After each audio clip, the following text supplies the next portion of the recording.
Chapter 487.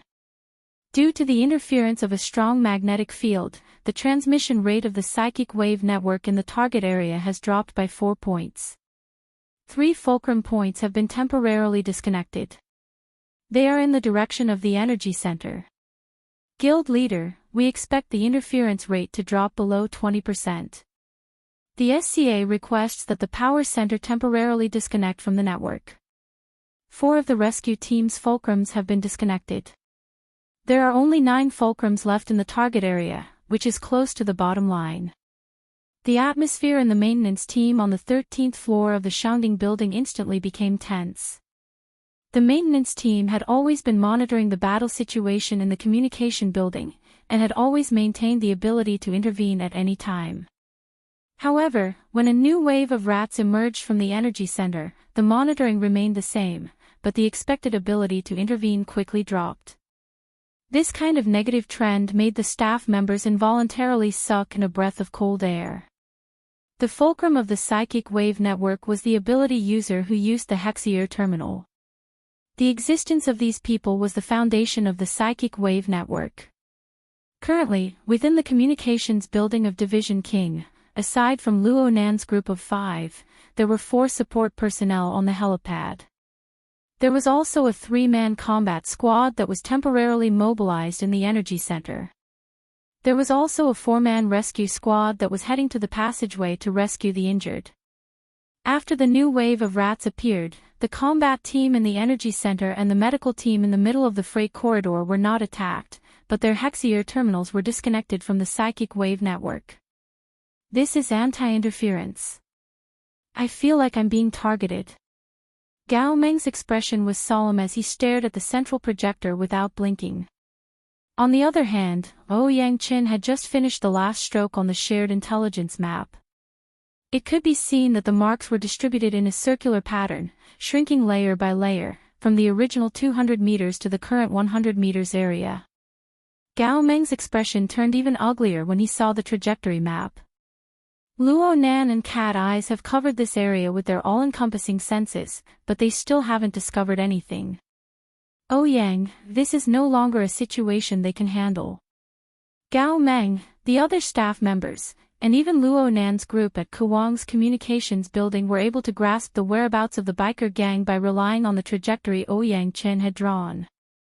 At that moment, the grayish-white rat horde relied on their almost illusory form to advance in a straight line.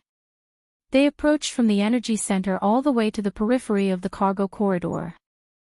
Meanwhile, the biker assassins began to change their existing circular route and approached from the right and bottom of the flanks.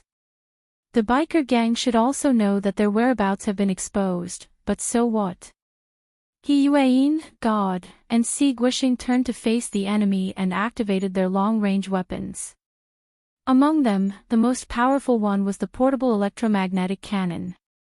If fired at full power, even a B-plus class expert would find it hard to defend against it head-on. But the problem was that the biker gang was positioned on the lower side of the building.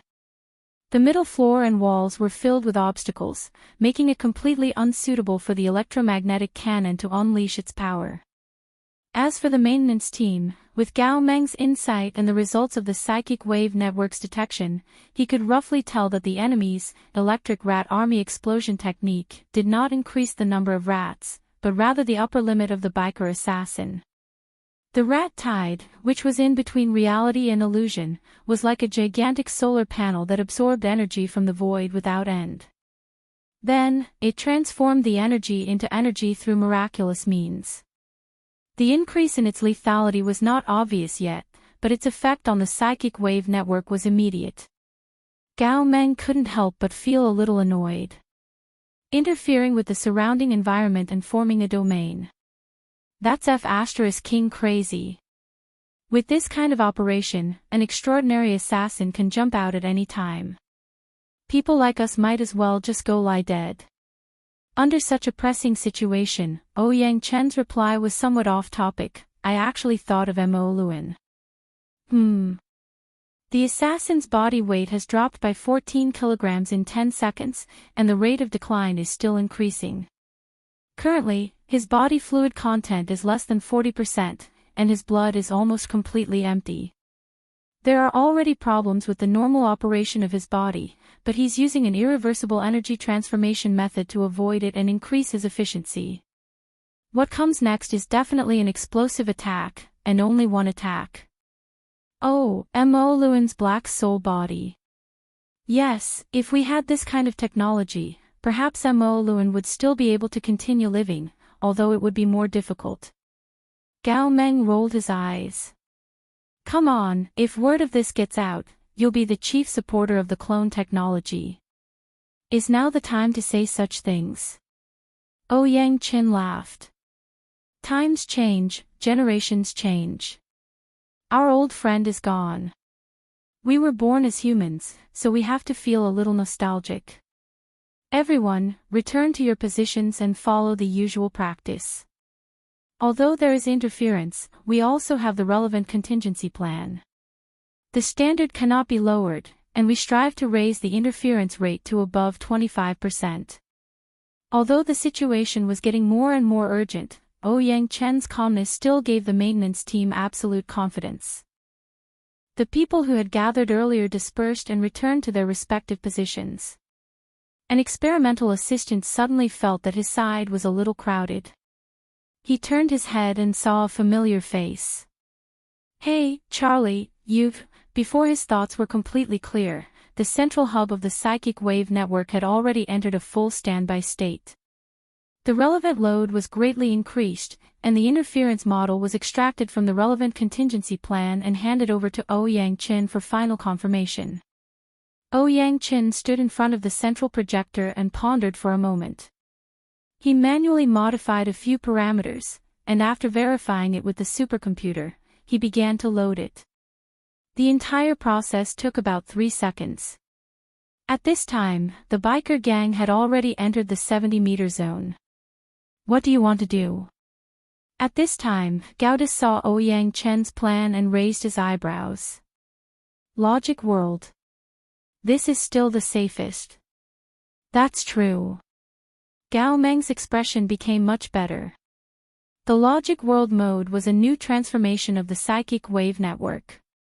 It represented the pinnacle of Ouyang Chen's extraordinary realm. It was also the culmination of the spatial fault and the extraordinary domain. It was truly the difference between heaven and earth. Back at Frost River Reality, Ouyang Qin had used the logic world to encircle all the elites of the Order of Justice in Xia City. He had also successfully resisted the attack of the outworld demon summoned by Wang. In the end, he had even become the battlefield between Her Majesty Empress Wu and the Order of Justice's first oblatum. As long as the logic world was successfully set up, even if the opponent was a true extraordinary, the extraordinary would not be able to harm even a hair on Luo Nan and the others before they could break through the unfathomable space. Needless to say, this kind of crippled critical strike assassin was the final result. Their flesh and bones would turn to ash within the logic world, returning to nothingness. At this time, the person in charge of the scheduling team asked, should we proceed with resource protection? The so-called resource protection referred to the temporary interruption of all services and functions of the psychic wave network. All resources would be tilted to ensure the completion of the logic world structure. Ouyang Qin shook his head. We can't withdraw from the plaza, and the city isn't stable. Don't restrict us. I'll just put in a bit more effort on my side. Gao Meng was a little surprised. This is very strenuous. Ouyang Qin slowly sat down and stared at the colorful projection. He said softly, the opponent only has the power to attack once.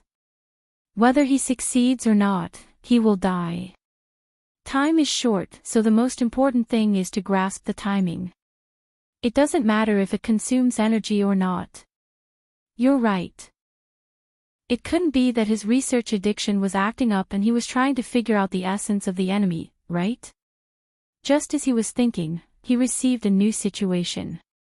The secretary has used the plan reading authority. Forget it, let her be. She has full control of the scene anyway. Gao Meng was a little impressed. At this distance, the motorcycle gang would not even need a second to launch an assassination. Heir was still distracted by the plan at this time. Should he say that she had great willpower? But then again, no matter how strong the secretary was, she could not compare to the boss. Everyone else had already turned to face the enemy. Boss Luo was still in his original position. He did not know when his mind had wandered off. Didn't this group of fellows have a normal orientation? Luo Nan, who had a very normal orientation, was certainly unable to attend to other aspects right now. Moreover, his understanding of others was a bit lacking. He was using the interference of the soul cloak to fully perceive the changes in his surroundings. He could not attend to anything else. At this very moment, Luo Nan could truly feel the pressure transfer network constructed by the illusion of the rat tide. It had already established a close connection with the motorcycle gang. This did not mean that the physical distance between the two was rapidly shrinking. It could also mean that some sort of energy operation and transformation link had been established. From Luo Nan's perspective, the true function of the pressure transfer network was to draw in an extremely complex structure that came from the direction of the polar domain. It interfered with the extreme energy operation and transformation method of the motorcycle gang itself. In the blink of an eye, a terrifying scene of destruction was formed. The fundamental purpose of this scene was to rapidly transform the existence within the range of interference into an extremely destructive power. It also gave the existence a clear direction. Luo Nan was blocking the front. Luo Nan's heart was not fearful even though he clearly understood this. In fact, all his other emotions were washed away by an intense thought before they could display their effects. This was it. In that instant, Luo Nan clearly saw a special format that interfered with a special environment. It formed a model of a special scene. The last such model was President Ouyang's logic world. Just as he was thinking, something similar to the order and rules of the logic world really were playing around him. Was it an illusion? In any case, this really was a good reference. Luo Nan's impression became clearer. He remembered that President Ouyang's logic world was able to warp the mental and material planes. It formed a space-time fault that sat between reality and illusion. Its experimental nature was a bit stronger. It didn't have a clear inclination towards hostile combat. However, its structure was complex and rigorous. It was incomparably flexible. In comparison, the motorcycle gang and the rat tide jointly constructed a scene of destruction. It was completely born for slaughter. It used a high-level method similar to the conversion of mass and energy to realize the highly efficient transformation of energy forms. The microscopic plane was the raw material pool. The mental and material interference constructed the transformation reactor and the transmission bridge. Luo Nan observed this violent and grand structure with clairvoyance. After coming to a corresponding conclusion, he finally integrated his own reality into it. This toy was admittedly an excellent reference, but he would most likely not be able to find an opportunity to refer to it in the future if he allowed it to continue developing. Right now, the soul cloak was still fluttering in the void, but it was clearly affected by the scene of destruction. Especially when it brushed past the microscopic plane. It felt as if it was being scorched by a blazing flame. The corresponding order became scattered and scattered. It was nearly impossible to form. It even showed signs of withering for the first time. Luo Nan was able to confirm one thing from this. They interfered with each other. Due to the direct connection between the soul cloak and the condensation ring, the water molecules were quite active wherever it went. The energy transformation process driven by the scene of destruction was mainly heat energy. It was inevitable that a certain amount of loss would occur in these places where water vapor was rich. All of this was clearly engraved in Luo Nan's mind. Interfere with it. Destroy it. Maybe add a few auxiliary structures. Forget about it. The more Luo Nan became familiar with the soul cloak, the clearer he understood that the condensation ring was on one level among the main and 5 auxiliary structures that made up the dripping sword. The other 5 auxiliary structures were on another level, and the gap between the 2 levels was enormous. The condensation ring was the true core of the microscopic world. It touched upon the level of molecules and atoms. The other 5 auxiliary structures at most guided and utilized the beads of water condensed by the condensation ring. It was no wonder that President Ouyang had only skimmed over the 5 auxiliary structures in his evaluation of the dripping sword during the intermediate training class of the Xia City branch. Only the condensation ring was heavily colored and full of praise. Because of this, the other 5 auxiliary structures were far from being qualified to be used on the level of the soul cloak. Right now, Luo Nan could either develop an application method based on the characteristics of the condensation ring, or he could use other methods to interfere. Luo Nan chose the latter without any hesitation. It was as if the entire world was born upon the fluttering cloak. Soon, the cloak stopped fluttering, but the expanding momentum of the scene of destruction had unwittingly recovered. It stretched out in all directions with an even more astonishing extent. The cloak was transforming. Under the interaction of the 2 interference images, it was as if a large tent had been set up. There was clearly a marvelous difference between the inside and outside of the tent. It was a difference in order. The true meaning of Luo Nan's order frame was expressed beneath the cover of the cloak. Outside the cloak was a domain that Luo Nan was unable to touch and influence. Luo Nan suddenly understood. He was truly expanding his self-format to the real world through the soul cloak. It was used on his own body, and it was used on the vaster material plane. A mere tent was far inferior to the exemplary form of the logic world in terms of rigor and stability when it came in contact with the scene of destruction. However, it was enough to form interference and obstruction for a structure that was inherently violent and turbulent.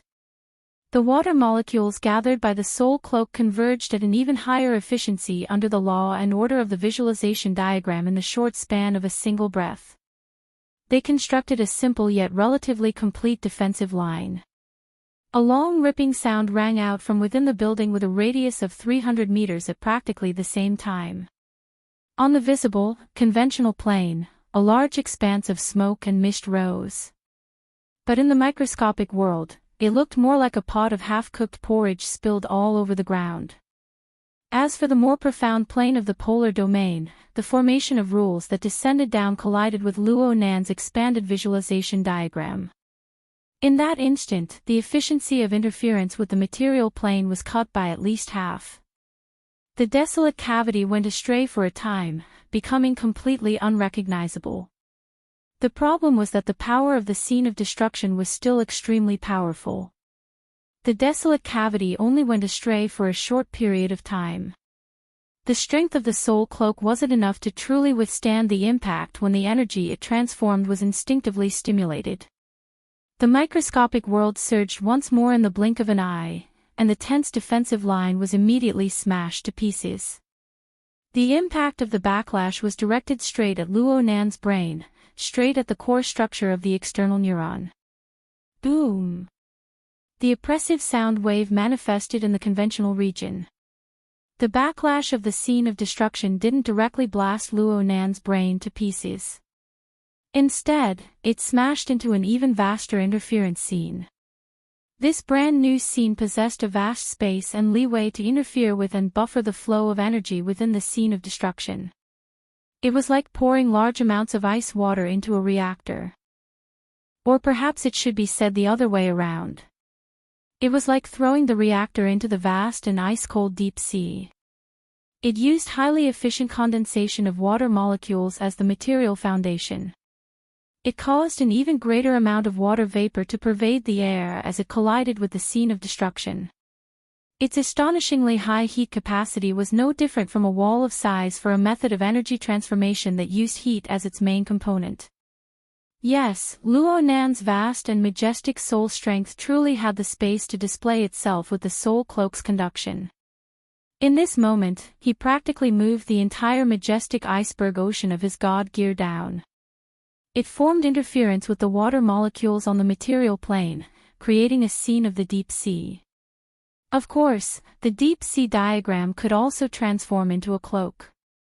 It soared and fluttered, drowning an even vaster heaven and earth. Luo Nan's breathing became hurried. However, he was able to split a bit of his mind at this time to pay attention to the changes in the outside world. He wanted to see what the effects of his move were in reality. The motorcycle gang had stopped, and the scale of the rat tide had clearly shrunk. This was excellent. Luo Nan's mind was delighted. This was because of the formation of the deep sea diagram, and because of the correct judgment of timing. If he were to confront the enemy head-on, he wouldn't have the qualifications to resist the motorcycle gang's overwhelming impact in the real world.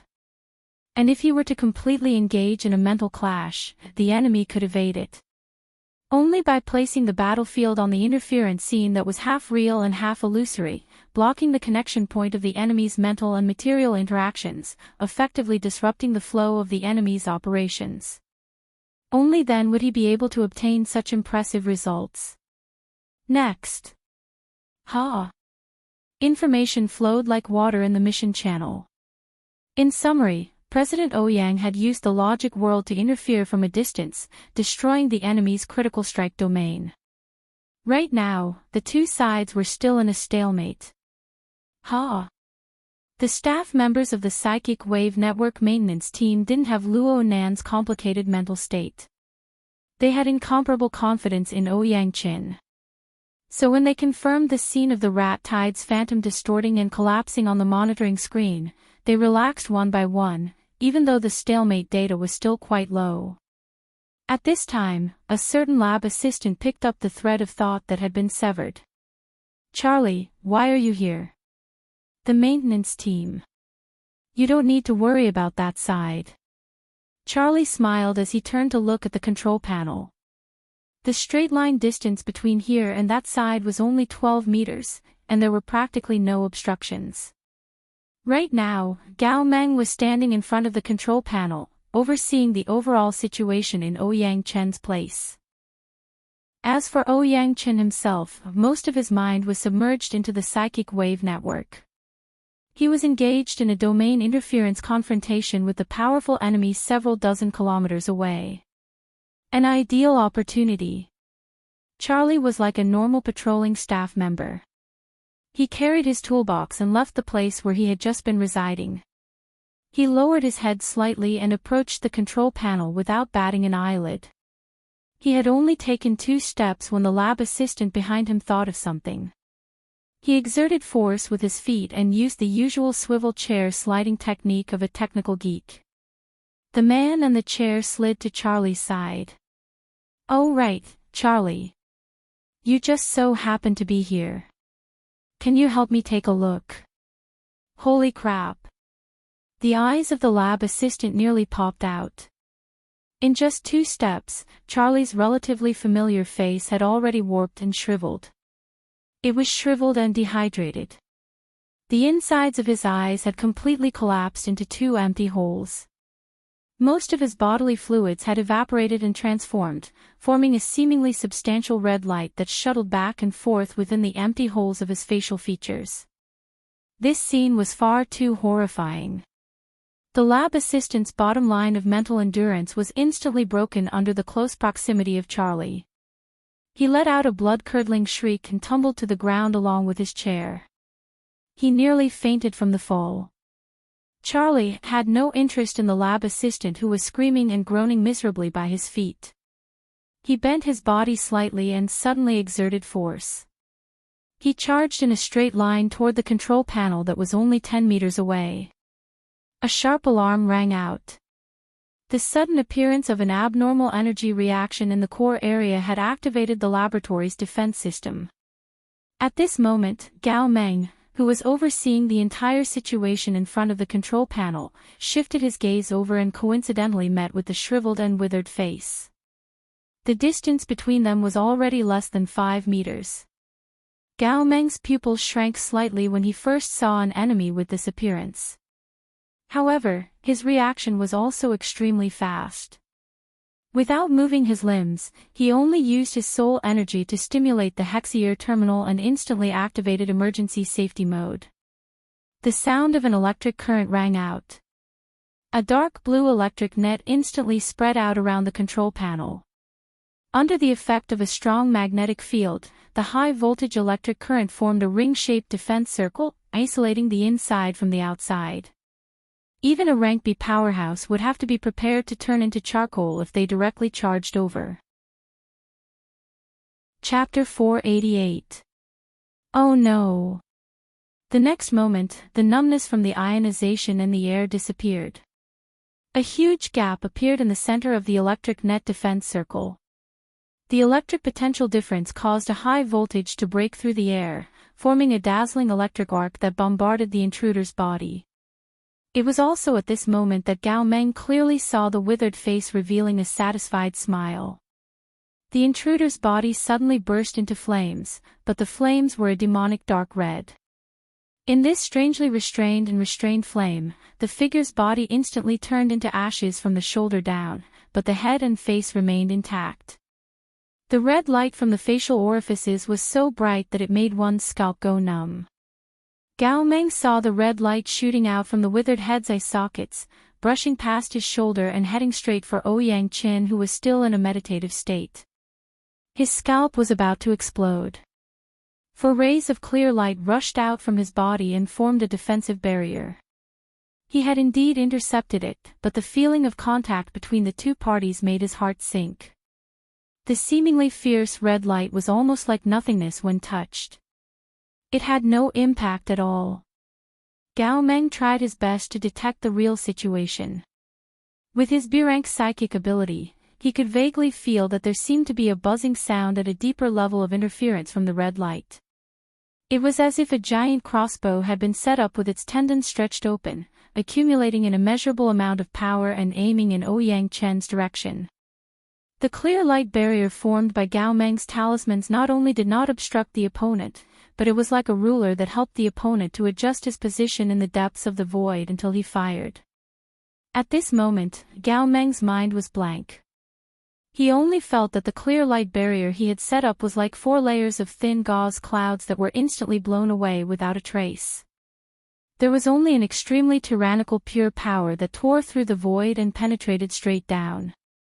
Perhaps it was only for 1,000th of a second, but an intense light burst out and a destructive power erupted in an instant.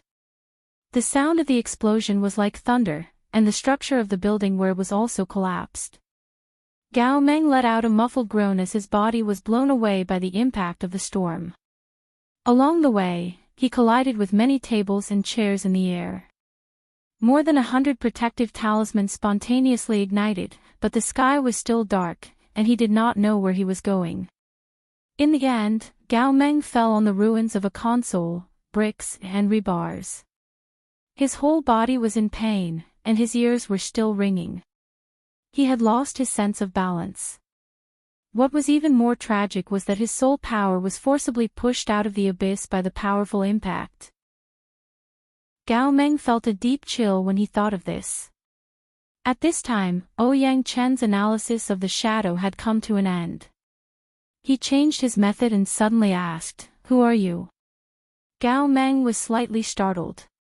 A deep and magnetic voice spread through the void.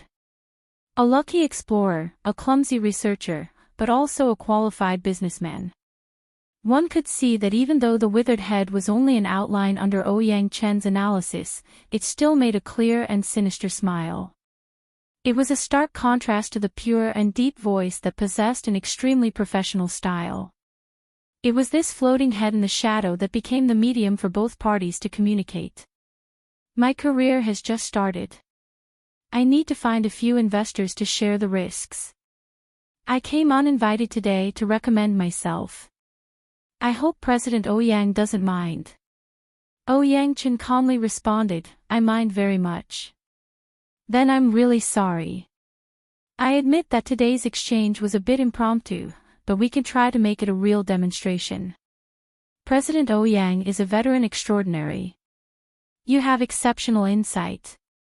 In your opinion, Do you think that the methods I brought out today have the qualifications to cooperate with the Xia City branch? Gao Meng cursed in his heart. The other party really did put on a negotiating posture. Whether it's cloning technology or the plain function, this method of free communication in the logic realm, we can use it to discuss. I believe that the Xia City branch has enough capital to carry out an exchange. Yang Chen waited for him to finish speaking and asked, "How should I address you?" Luo Yuan. Gao Meng noticed that this was a sensitive name that had just entered the database not too long ago. Yang Chen didn't seem to notice this. He immediately said, "Mr. Luo, do you know the name of the person you possess?" "I think it's Charlie." "Yes. He came here to apply for a job 12 years ago. He is now the father of 2 children. I've seen their children and have given one of them a name." "Oh, that's really unfortunate." "Alright, I understand what President Ouyang means. The threshold of morality is always laughable and makes people feel helpless." Luo Yuan sighed, but he still wanted to fight. "As a whole, don't you think the Xia City branch needs to discuss? I think there are many people in Xia City who need to know the right to know. For example, Elder Yu Gang. He is old. Doesn't he want to prolong his life? Another example is Her Majesty Empress Wu. She has the heart of the world and is a hero of the present age. Doesn't she want to go a step further? There are also some youngsters who are quite ambitious. They urgently need the ability to match their ambition. If President Ouyang Gang is arbitrary." A cold light seeped out from Ouyang Chen's eyes behind his glasses. "I am the president and an extraordinary. I can't be willful even at this point." "What's the point?" "Alright, I was thinking too much." The withered head opened and closed its mouth, transmitting Luo Yuan's deep and melodious laughter. "Perhaps President Ouyang and I are incompatible. Nothing will come of it if I stay here with you. Since this is the case, the intentions of other investors are very important. Therefore, I have another question. President Ouyang was able to turn over in time once. Can you turn over a second time?" Ouyang Chen stared at the shadow behind the head in silence. "I'll sell myself and boast for a moment. In some areas, my plane is more convenient than the president's psychic wave network. It's much more convenient." Amidst the loud laughter, the withered head that Luo Yuan controlled turned into smoke and dissipated without a trace. At the same time, the color of the shadow faded away. It gradually merged with the background of nothingness and returned to nothingness. The hole that probed into the logic world was closed by the other party. Ouyang Chen's eyes focused. He didn't say anything. He waved his hand and the void structure of the logic world disintegrated and returned to the plane of reality along with Gao Meng. In the blink of an eye, they were surrounded by the buzzing of the maintenance team's laboratory. At this time, the group of technicians were still in a daze. They were restless because of the emergency mode. When they saw Ouyang Chen and Gao Meng, who had disappeared for almost 2 minutes, appear again in their original positions, some people couldn't help but cheer. At this time, the ability users who stayed behind in the Shangding building had long since been alarmed. Elder Yu, who had been recuperating on the 12th floor, directly sent over a telepathic inquiry. But Ouyang Chen didn't have the time to explain. He just said to Gao Meng, "You take command." Then he entered a meditative state. Gao Meng was a bit confused, but he knew where he should put his effort. He immediately pressed the control panel and issued an order. Enter resource protection mode in all areas except the municipal square. Increase the interference rate of the Kuwang Communications building with all your strength. Request the SCA to provide support to the energy center. No, bypass them. Just use emergency authority. Hurry. These words were transmitted through telepathy. If it could be done directly, it was done at the first instance. At the same time, he received the latest data, interference rate 20%. Model conversion ratio 35%. It was already amazing to be able to reach this level in the beginning. But after seeing Luo Yuan's inconceivable dimensional ballista, Gao Meng felt the corresponding numbers completely stagnate. Then he thought of something else. He directly transferred the command to the mission channel and sent an alert to the Kuwang Communications building. Move irregularly. Don't stay where you are. Gao Meng really didn't know whether his judgment was right or wrong. But he knew very well that Luo Yuan's dimensional ballistic cannon technique would be 100% certain death if Luo Nan and the others stayed where they were. Only when he sent the command did he discover that the other side had already begun to move. The mission channel still retained the warning and command from 5 seconds ago. Luo Nan, the enemy is making a big move. Hurry up and leave. He Yuan, don't scatter. Format space synchronization. Cat eyes, bring the others. The group had already smashed through the side walls of the passageway and entered the office area of the building. The 3 deep blue walkers set up their formatting domain, wrapping Luo Nan and Cat eyes within. They sped along the way, getting farther and farther away from the landing pad. Luo Nan ran madly the entire way. The structure of his body and soul was a bit shaken. The deep sea scene produced by interference rippled slightly, but it was nothing compared to the sudden surge of impact from the other side. He gasped for breath with some difficulty and locked onto the location of the motorcycle gang in the depths of the thick smoke. He had indeed noticed a few seconds ago that the enemy's operation method was a bit different from the previous assassin and pressure transfer network. A power that came from the depths of the polar domain or even the distant deep space directly interfered with this area.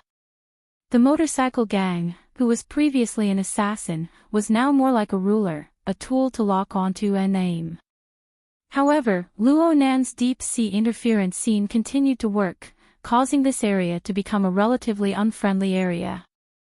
It affected the accuracy of his positioning, forcing the other side to make a compromise. They did their best to allow the motorcycle gang to approach their location. Because of this, the motorcycle gang had changed from his previous stagnant state of a few dozen seconds ago. His figure sped forward like a violent storm, but the appearance of his sudden advance was truly bloody and terrifying.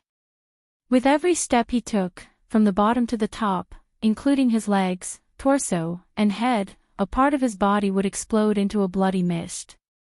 However, after the explosion, it would all be collected back into his damaged body. Then, it would expand and explode even more areas. His body had been eroded before, but it was not as bitter and direct as it was now. In a mere 2 or 3 seconds, not a single piece of flesh remained intact on his entire body. Even his legs and feet were gone. He was not running, he was shuttling back and forth under the catalysis of the bloody mist. In the end, all of his body parts exploded cleanly into pieces, leaving only an outstretched arm. And this arm rapidly expanded as the bloody mist poured in. Dark green veins coiled around it, and it was as thick as a demon's claw. It tore through the air. Luo Nan's breathing became even more labored. From his perspective, this demon's claw was a murderous weapon that could chase after a soul and take away a life. It was also an aiming device for some even more terrifying weapon. It looked like one body, but it was actually 2 wheels. Compared to the bloody scene on the material plane, he was more worried about the incorporeal killing power behind the deep space. But the more realistic situation was that the demon's claw's assault was already enough to take their lives. The path of the demon's assault was an absolute straight line, and the surroundings of the claw surged with a fatal vortex of energy. The thin smoke in the office area dissipated in a single sweep before it could truly break through. The entire area seemed to have transformed into a blast furnace for smelting iron. Surging waves of heat swept across. It was enough to transform a person's body and soul as they approached. Crash! The floor was like a crispy biscuit. Half of it collapsed in an instant, and the tremors of Luo Nan's group brought the other half of the floor down. The 5 people fell at the same time. The kinetic energy of their running was transformed, and they went all the way down. And the terrifying demon's claw charged up diagonally. The timing was grasped to the point of despair. God and Si Guisheng put on their most professional performance at this time. They clearly knew that the attack from behind was terrifying, but they forcefully maneuvered without the slightest hesitation. Their bodies merged inwards to block the front of the demon's claw's assault. But they were still too slow. The demon's claw exploded apart bit by bit in the instant they merged inwards to block the attack. It was like a multi-stage rocket from the olden days. Every time a segment exploded, its speed would increase by a notch. By the time all the flesh and blood of the single protruding index finger had exploded, this broken finger, which was about the size of a traditional bullet, had already broken through 7 times the speed of sound. It was like an electromagnetic rifle had opened fire. It directly passed through the gap between the 2 deep blue walkers that had yet to close up. It also pierced through the formatted domain and penetrated inside. Ding!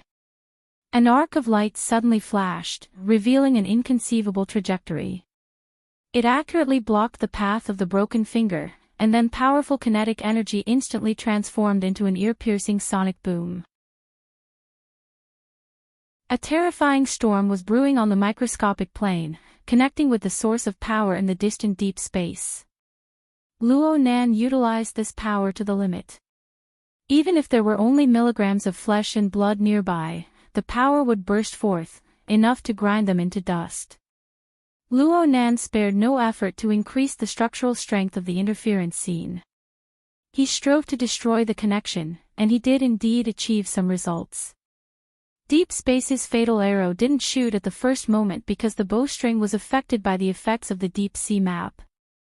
It could only vibrate at the bottom of the sea and was obstructed. The surrounding water vapor was the result of this interference. The most critical problem was that the enemy had a real and practical fulcrum on the material plane. Even if the former biker gang had exploded, the flesh and blood fragments were still there. The foundation of the manipulation was still there. Even if it was only at the micron scale, it was enough to be used. As for Luo Nan himself, even though he was a living person placed here, he did not possess the strength and level to support the deep sea map to interfere with the material plane a step further. With the strength of Luo Nan's current body, he didn't even have the qualifications to forcefully do it. At this moment, the disturbances within the range of the interference scene accelerated the collision between particles. Soul power interweaved in a miraculous manner, as though an unprecedented and wondrous world had been formed in an instant.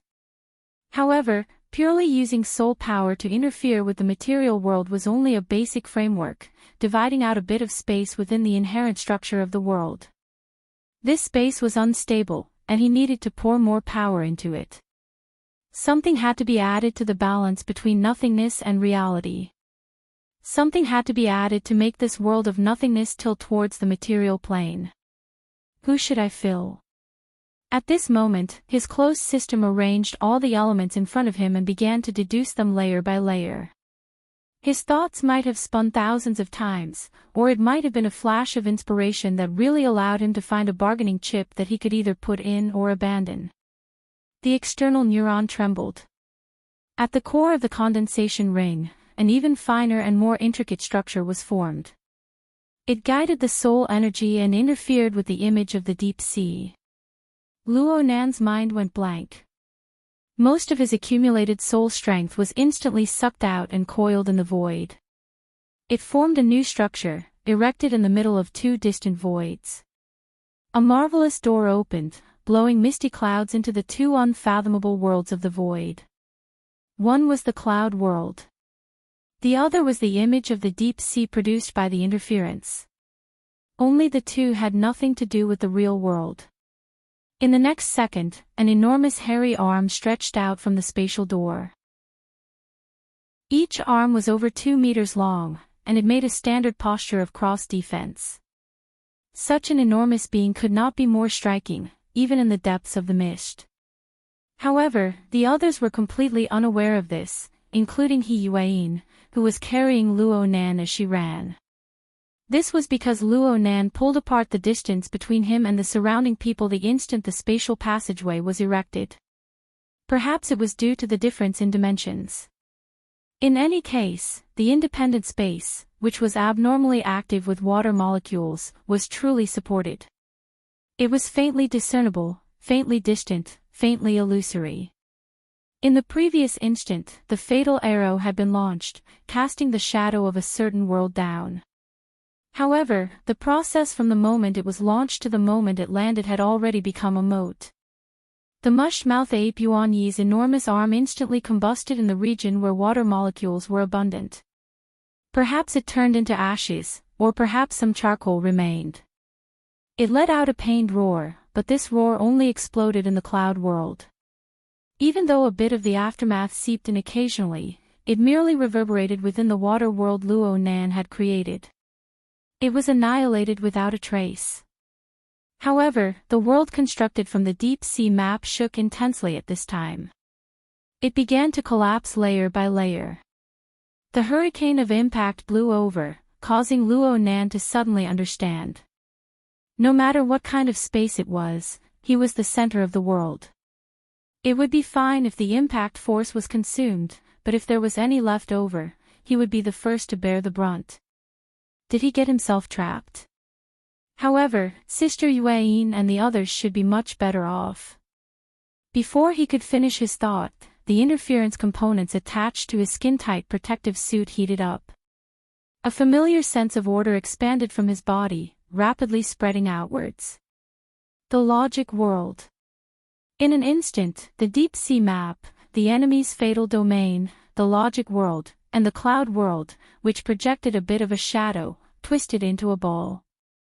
A shattered maelstrom and warped laws burst forth in an instant, sweeping everyone's consciousness away from the polar domain. Luo Nan's mind went blank. The feeling of extreme weakness was like the pitch-black wings of a crow covering him. It made everything before his eyes turn dark. There was no longer any light. What did it feel like to be a thief, to be empty? Or perhaps he should ask, what did it feel like to be a bottomless pit? Luo Nan captured his self-awareness from his drowsiness due to lack of oxygen in his brain, and he inexplicably had this thought. He knew the reason why he felt like a thief, to be empty. It was mainly because he had forcefully linked the illusory space and time of the deep sea map with the cloud world. At the same time, he had constructed a spatial skeleton and a passage between the two worlds. It was just that the bit that remained was linked to the temporary pillar, Yuan Yi. It was struck by the powerful impact into the spatial passageway and poured into the cloud world. It would have been fine if this was all.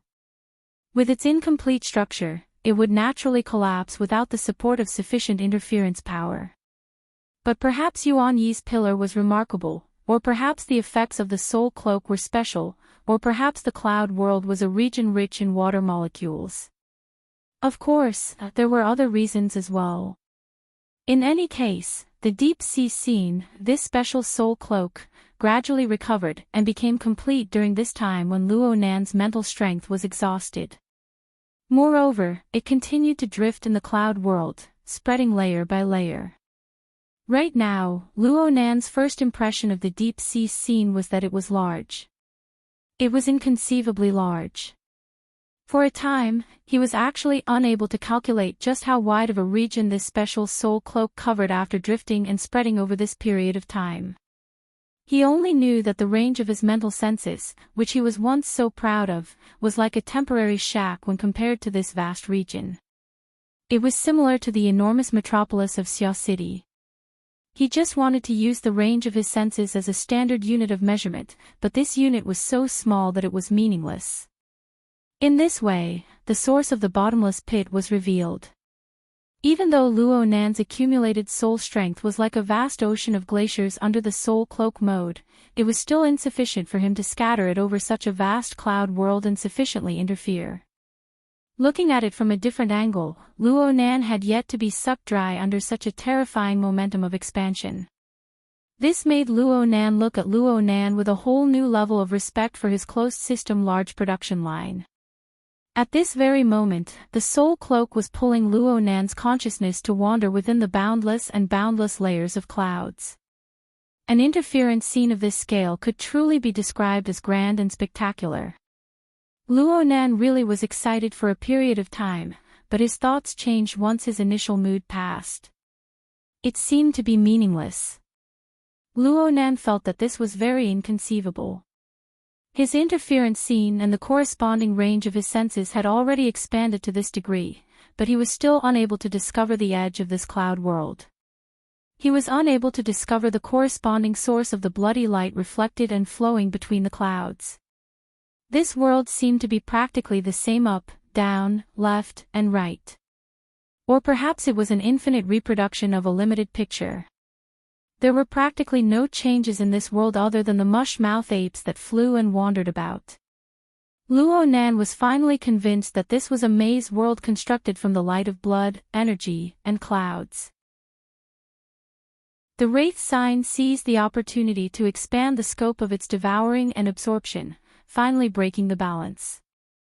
The mush-mouth ape was a natural hunter and a powerful warrior, but its instincts were still unable to understand the weight of its own life and death choices. It wanted to regenerate its two arms, but it was apprehensive of the Wraith sign's devouring and absorption, causing its own state to run madly toward an irreversible and desperate situation. It was really enough. Luo Nan wanted to control the Wraith sign's greedy instincts. After all, Yuan Yi was an extremely rare instant combat power. If it weren't for its existence today, He Yuan would have most likely died without a corpse remaining. Luo Nan was just about to give the Wraith sign an order when a marvelous vibration suddenly came from the area covered by the soul cloak. It made his hair stand on end. Luo Nan's mind quickly turned to an area several hundred kilometers away.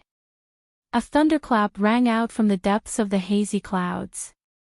Two figures that were incompatible with the cloudy world he was used to appeared out of thin air.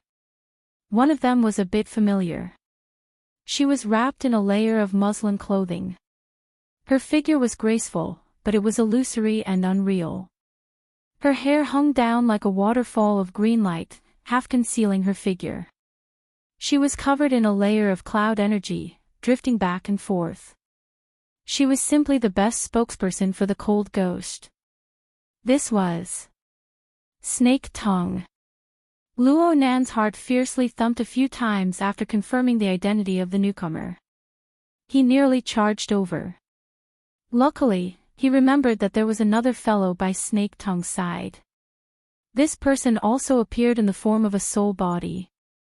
The strength of the aura that was exposed even exceeded the range of Luo Nan's usual estimations. Luo Nan could only rely on his senses. It seemed that this person wasn't much different from President Ouyang and Her Majesty Empress Wu. An extraordinary. Luo Nan's thoughts were still unclear when the air over there vibrated. The deviation in direction is too great. It's at least 300 kilometers. There aren't more than 3 people in the inner world who are able to warp spacetime and realize the teleportation of soul bodies. Not to mention that the spatial structure of this world is completely different from that of Earth. Secretary General Gong is too modest. Snake Tongue's tone was indifferent as she spoke flattering words. She didn't know that their conversation had already been transmitted several hundred kilometers away through some inconceivable channel. How could Luo Nan not know that the other person who had appeared in the cloud world in the form of an out-of-body state was the Deputy Secretary General of the Explorers Society headquarters, Gong Qi, who had graced Xia City with grace? The two of them flew through the air. They were probably shaken by Yuan Yi's roar or attracted by the aftermath of the spatial turbulence earlier. The direction in which they flew later also proved this point. Luo Nan didn't understand at all. Why was Gong Qi able to come to the cloud world? He was even more stupefied right now. What should he do next? Based on the speed at which the two flew, they would arrive in this area in half a minute at most.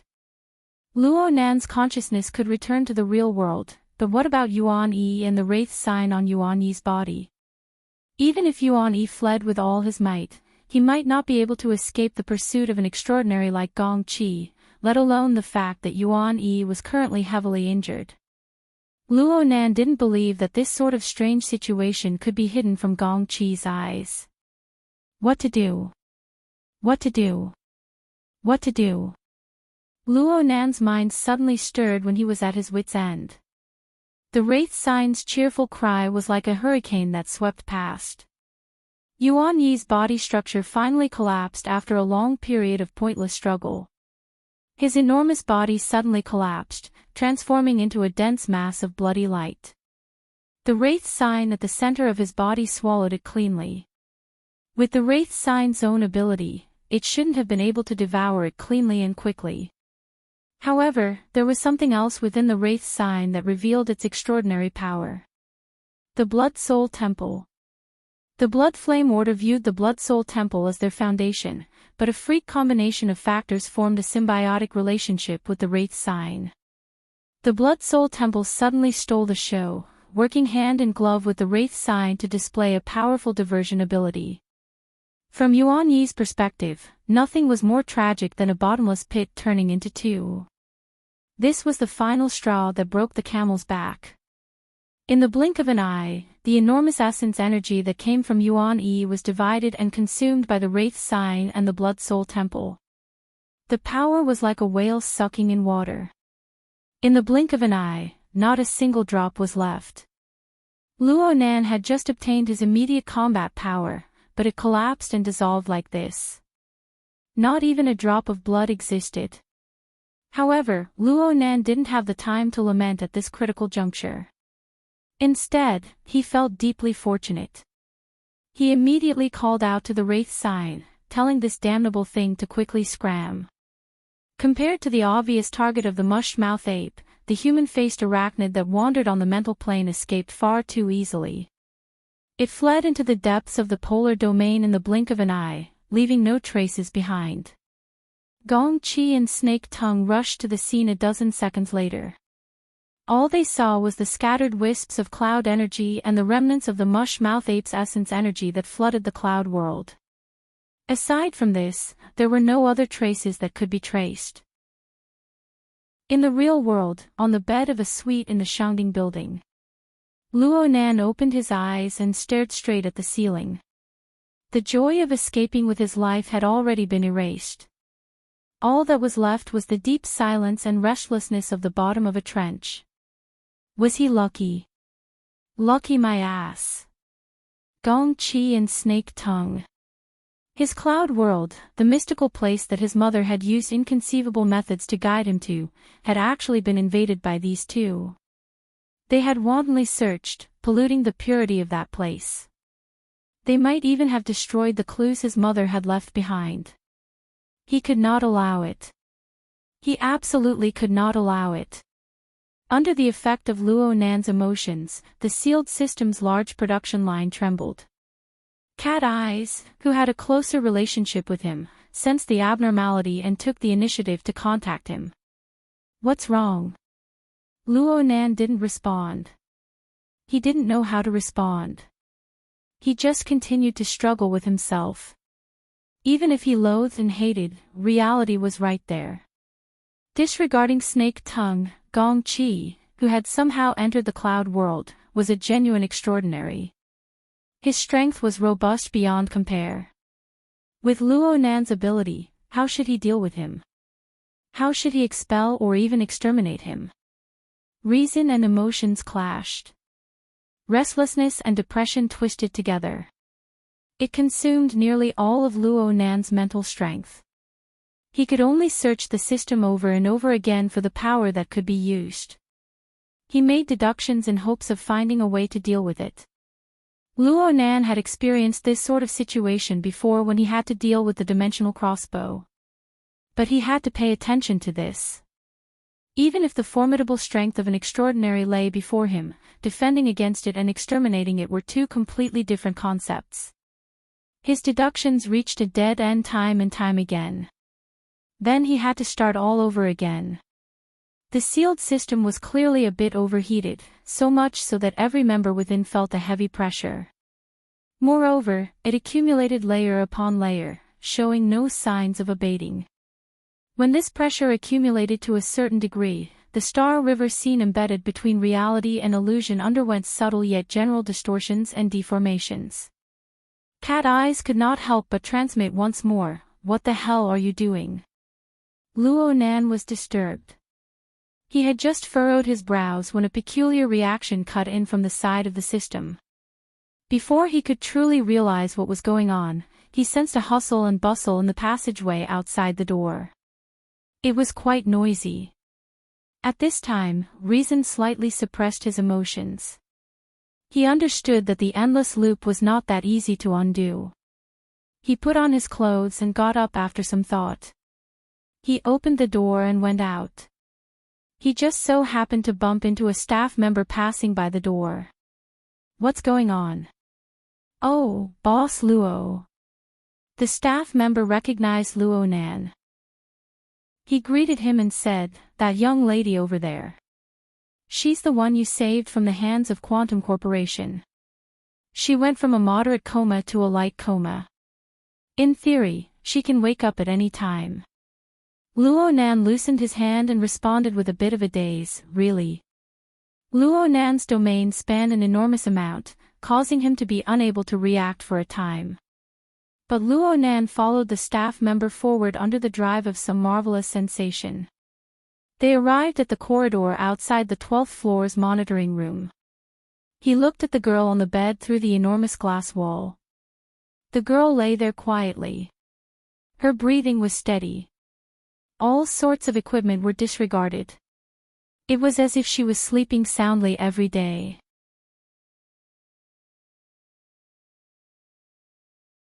It was spacious and clean.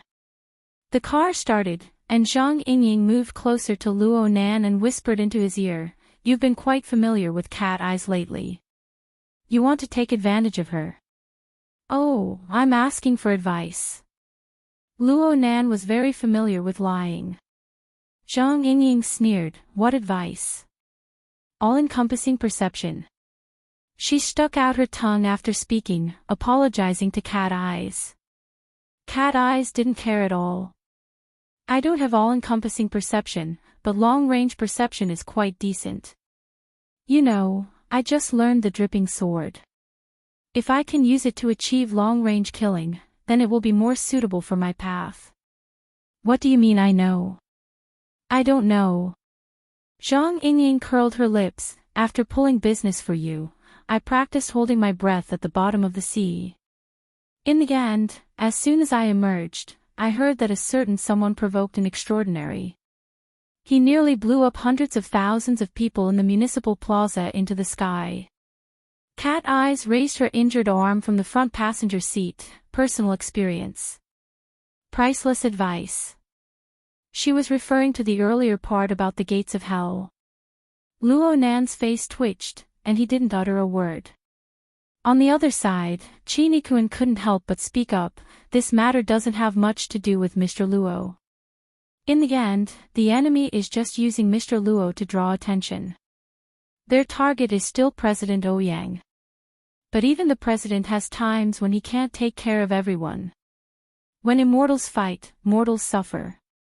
Zhang Yingying's conclusion hit the nail on the head. "Frankly speaking, if you think they died because of you, then that means you believe yourself to be an extraordinary immortal. The world revolves around you. Arrogance is the real problem. Get lost." Luo Nan finally couldn't hold back from retorting. Zhang Yingying laughed heartily. She was the same as a certain someone in the front passenger seat. They both had sharp tongues and were used to tearing at people's faces. However, she was an elderly person who was truly an optimist. She hoped that the people beside her would be happy with her. Zhang Yingying knocked on the car window amidst her laughter. "Thanks for giving me a ride. Just stop here. Right now, my place is truly a humble-dwelling water cage. I won't be inviting you to be my guest." The car stopped, and Zhang Yingying bluntly used the back of her hand to pat Luo Nan's cheek. She was full of teasing, "Boss Luo. Wait until you truly become an immortal before you think about those boring things." She jumped out of the car laughing and giggling the moment she succeeded. She leaped over the railing and fell towards the sea below the cliff that was dozens of meters high. The waves shook violently, producing a muffled sound. Speaking of which, the white rainbow aura on her body had truly grown fiercer and fiercer. It had practically affected the appearance of her normal life aura. Presumably, she needed to seriously polish her control over it. The car started up once more. Luo Nan's thoughts turned and returned to himself. He didn't want to be coy and pretentious. He didn't want to be a sour and rotten idiot who said, "It's all my fault." He also didn't feel that he was truly above the majority of people. Oh, perhaps there was already a bit of an omen. But let's not talk about anything else. Right now, there was a fatal obstacle waiting for him in front of him. It was an obstacle that he could not cross. How could he have the qualifications to do so? Luo Nan's mind gradually became clear. Perhaps today's gloomy mood was more due to the root of the illness from the pressure of the past few days. He could forget about having a good day as long as the pressure wasn't removed. Chapter 491. Though Zhang Yingying's words had no head or tail, she still remembered to leave a link for Luo Nan. Luo Nan was still muddle-headed. He instinctively clicked on the link and jumped to the page. After the network space refreshed, he was greeted with a title. A morning of practice in exchange for rain. What was this inexplicable? These words and the accompanying picture looked familiar. The picture Luo Nan saw was of a quilt drying in the sun. The color was quite plain, and there were no patterns on it. Therefore, he could clearly see a circle of watermarks on the quilt, forming a human shape. At first glance, the title and the picture had no head or tail, but when Luo Nan came to his senses, he immediately understood the situation involved. How could he not understand? Wasn't this title and this picture the elementary results he had posted to headquarters' website at the beginning of the month? He remembered that he had practiced with the condensation ring for half an afternoon, accumulating a large amount of water droplets. He exploded and wet his bedding. He thought it was interesting, so he posted a picture online to reply to Her Majesty Empress Wu's post about the dripping sword. It could be considered a record of his own cultivation, and it could be considered as encouragement to those on the same path. Luo Nan had jumped to headquarters' website at this time, and his account was automatically connected. The information that had been accumulating for many days surged up, and a continuous notification sound rang out. Luo Nan looked at the number prompt and saw that it was already 99+. He clicked to clear it, and it quickly grew. Soon, it was almost full. What was going on? From Luo Nan's impression, the title of this reply was quite ordinary. It was inconspicuous among the tens of thousands of replies. It had always been cold and cheerless. Many days had passed since then. Luo Nan had pretty much forgotten about it, but it suddenly became a hot topic. There was something good. This reply was pushed to the top of the post, and the lighting effects were extremely prominent. Though Luo Nan wasn't in a good mood, he couldn't help but feel a bit of vanity and joy when he saw his post explode. However, this rare good mood was choked back when he saw the first quoted reply. This reply was full of gunpowder. Judging by the looks of it, people who use a watering can when their D*ck is small or shameful. It looked like the source of the watering can man was here. There was also the summer spray. Judging by the momentum, it probably wasn't a good word. The person who replied was not anonymous. His ID was RE, and he was verified to be an explorer directly under the headquarters. Below, someone quoted the reply, "The human shape on the blanket is very obvious, and it can also be seen that it is a very light mist. These small details are very convincing." Looking at the reply time, it had been 4 days ago on Tuesday. Ree had been online the whole time. She quickly replied, Xia Chui's vanity can't be cured. A spray bottle is enough. It was this kind of straightforward sarcasm and attack that attracted more attention.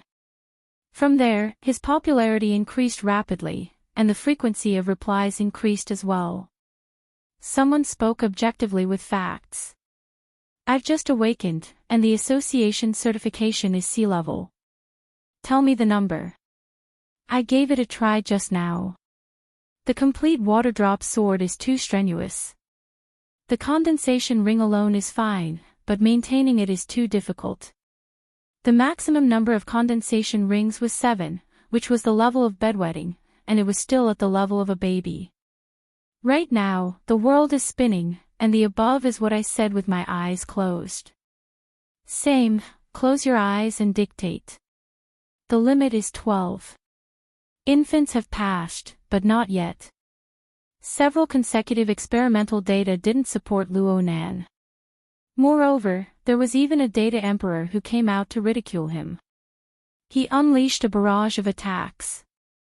Based on the maximum diameter of the water droplets gathered by the condensation ring, one water droplet contains approximately 0.5 milliliters of water. 12 water droplets, 6 milliliters of water. Even at the baby level, this is a symptom of oliguria. Luonan wasn't angry at this time. He just couldn't help but want to laugh. Just how free were these people? And Ree jumped out at this time. This time, he brought a complete video. He appeared on camera in person. I personally tested it. 91.5 an hour. If I keep this up, I'll be in trouble. This is a preschool level, right? Everyone knows my level, so I won't say much. Welcome to the new Xia City B+ rank powerhouse who has been registered for a month. Show us the ultimate skill of the spray bottle. Ree looked like he was in his 30s. He had a square face and thick eyebrows. He had thin eyes and thin lips. He looked very sharp. Luonan looked at Ree's registration information. This guy was the more active and open type on the internet. He didn't mind information being leaked at all. He had all sorts of information. From the information, he could be considered a veteran. He had been registered for 12 years. His combat strength had reached the B rank. He belonged to the architect level.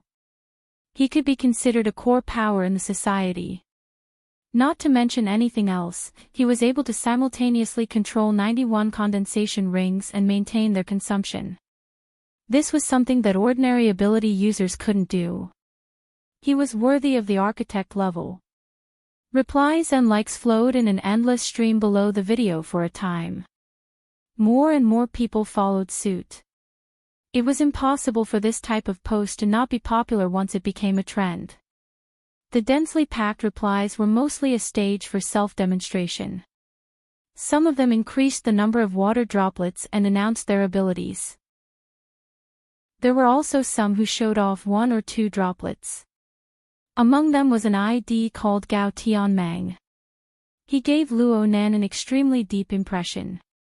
He also uploaded a video. The real person didn't appear, but the room was densely packed with water droplets. There were at least 200 to 300 of them. Every droplet was perfectly round and full. They exploded at the same time, instantly filling the air with water mist. At the same time, he added a grim emoji. Some people are completely ignorant of the power of the mental side. This person was even more amazing. He clearly stood on Luonan's side. Many people gasped in admiration at the moment, but there were also people who used their status to say, "Senior people doing this. Are you trying to set a counterexample?" It didn't take long for Ree to reply. Her tone was full of sarcasm. Don't you have any shame helping your underlings blow water? You, Gao Tianshi, can stand and pee, but that doesn't mean that everyone in Xia City is a man. Hee, I still need to congratulate you guys for producing a newly registered B-rank power, the watering pot man. Oh, he's not just a newly registered anymore. It's been almost 2 months. He's already a senior Xia watering pot man, Gao Tianshi, Gao Tianshi. Luo Nan guessed that the person who stood up for him should be the B-rank power of Xia City, the heavenly master Gao Meng. He was also the deputy chief commander of the branch during the municipal plaza incident. It was just that Gao Meng's reply was a bit lonely in the middle of a large number of posts. This caused a group of people led by Ree to attack him.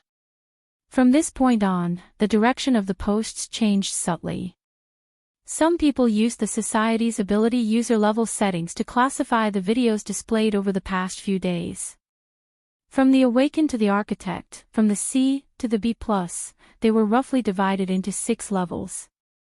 Each level had a standard number of condensation rings. Then they pulled people from all over to appraise them. It was as if the level of one's ability wasn't qualified if they didn't verify it. Later on, Luo Nan's first reply was a bit like he had been hung up and beaten. Some busybodies estimated the number of condensation rings Luo Nan needed to wet his quilt. They set the number at 300, half-truthfully. From then on, they listed it as a standard unit, calling it a watering pot. Then there were things like C-rank psychic ability, which was equal to 1/15 of a watering pot. B-rank psychic ability, which was equal to 0.7 watering pot. Later on, they probably felt that the unit of watering pot was too complicated. Through Ree's suggestion, they simplified it to blow. It was a step down from Xia watering pot. What was Xia watering pot? Luo Nan didn't quite understand the explanation. He could only give Zhang Yingying the same dumbstruck expression, so the internet of the inner world is also like this. I just sent a picture. Zhang Yingying replied in an instant, it really is you. Hurry, hurry, hurry. Send a video back. What are you talking about? If this was 2 or 3 weeks ago, he really might have refuted a few times. But today, he was already paying more attention to the level of the soul cloak when it came to the technique of the dripping sword. He was paying more attention to the interference scene, the deep sea world, and the like.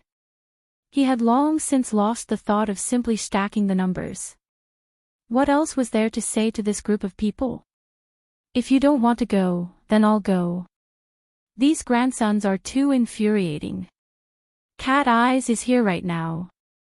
I'll have her take a video and upload it. Oh right, how's the level of your dripping sword? Don't overreach yourself. How about this? I'll immediately contact Her Majesty and have her give you special treatment. Should I refuse? Cat Eyes turned her head from the front passenger seat at this time.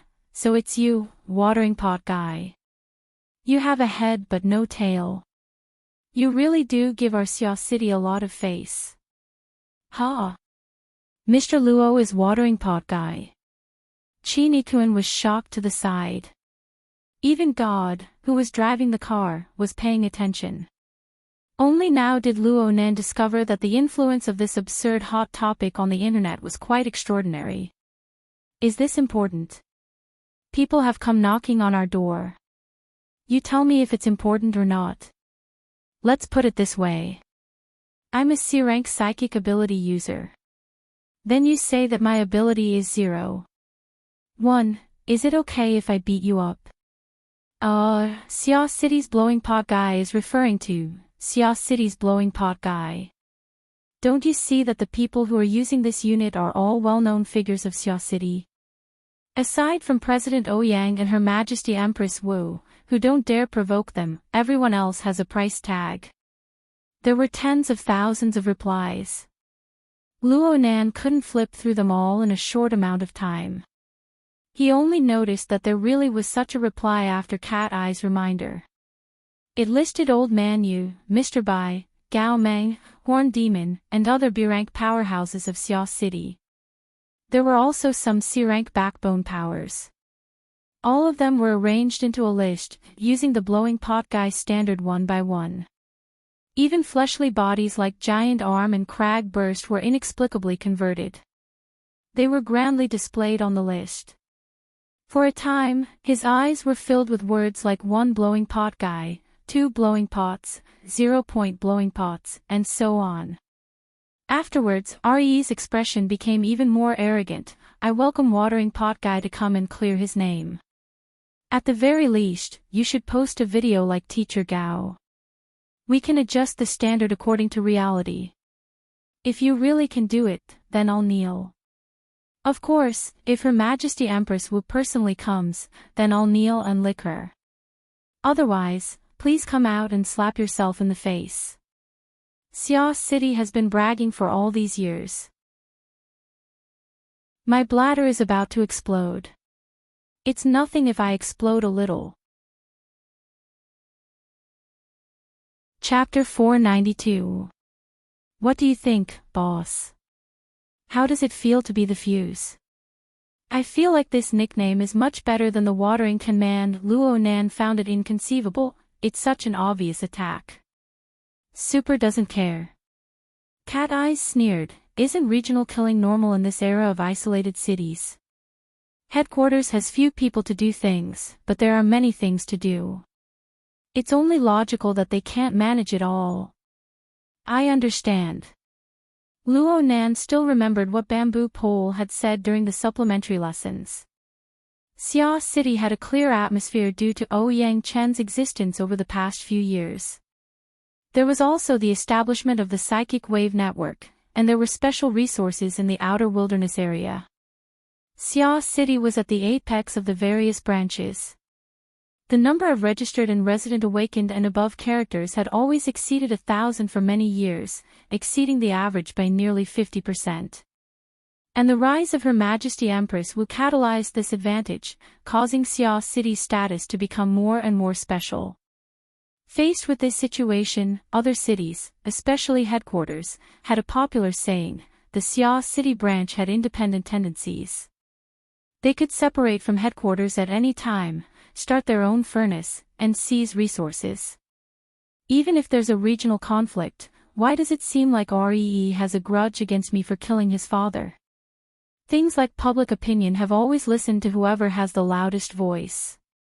Plus, some people have a strange imagination. They can nitpick and find a good entry point. Naturally, they can seize the opportunity to cause trouble. As for RE's unforgiving attitude, it's understandable. He's the disciple of Old Man Gong. Who?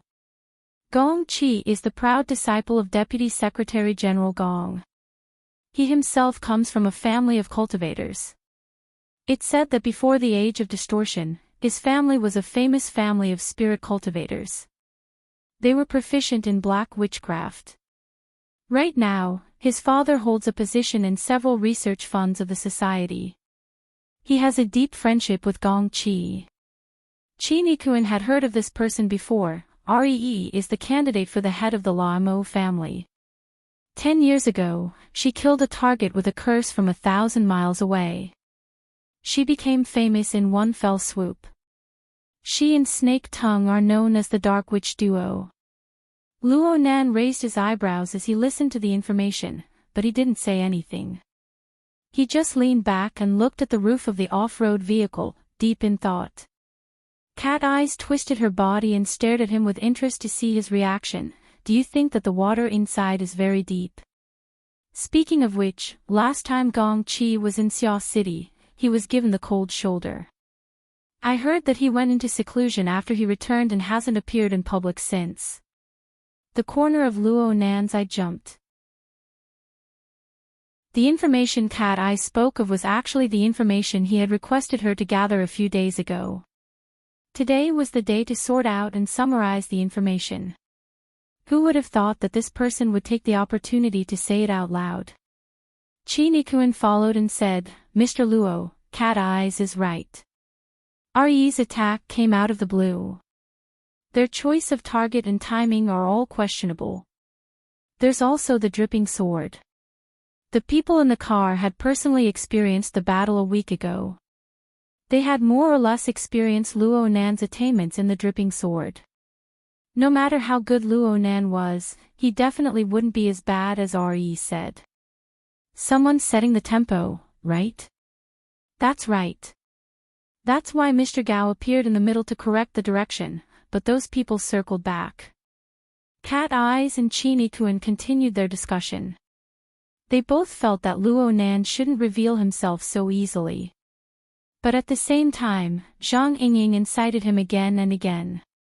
Perhaps Her Majesty Empress Wu didn't agree to her preposterous request, so she simply played a roundabout way to save the country. She sent over all of Her Majesty Empress Wu's teaching materials and lecture materials related to the dripping sword over the past 2 years. There were even some internal training videos from the firm. It was far more comprehensive than what Papercut had provided. Luo Nan didn't have a clear response to this. Whether it was Cat Eyes and Chini Kuan's cautiousness style or Zhang Yingying's direct supply style, they only circled his mind. They didn't have any effect.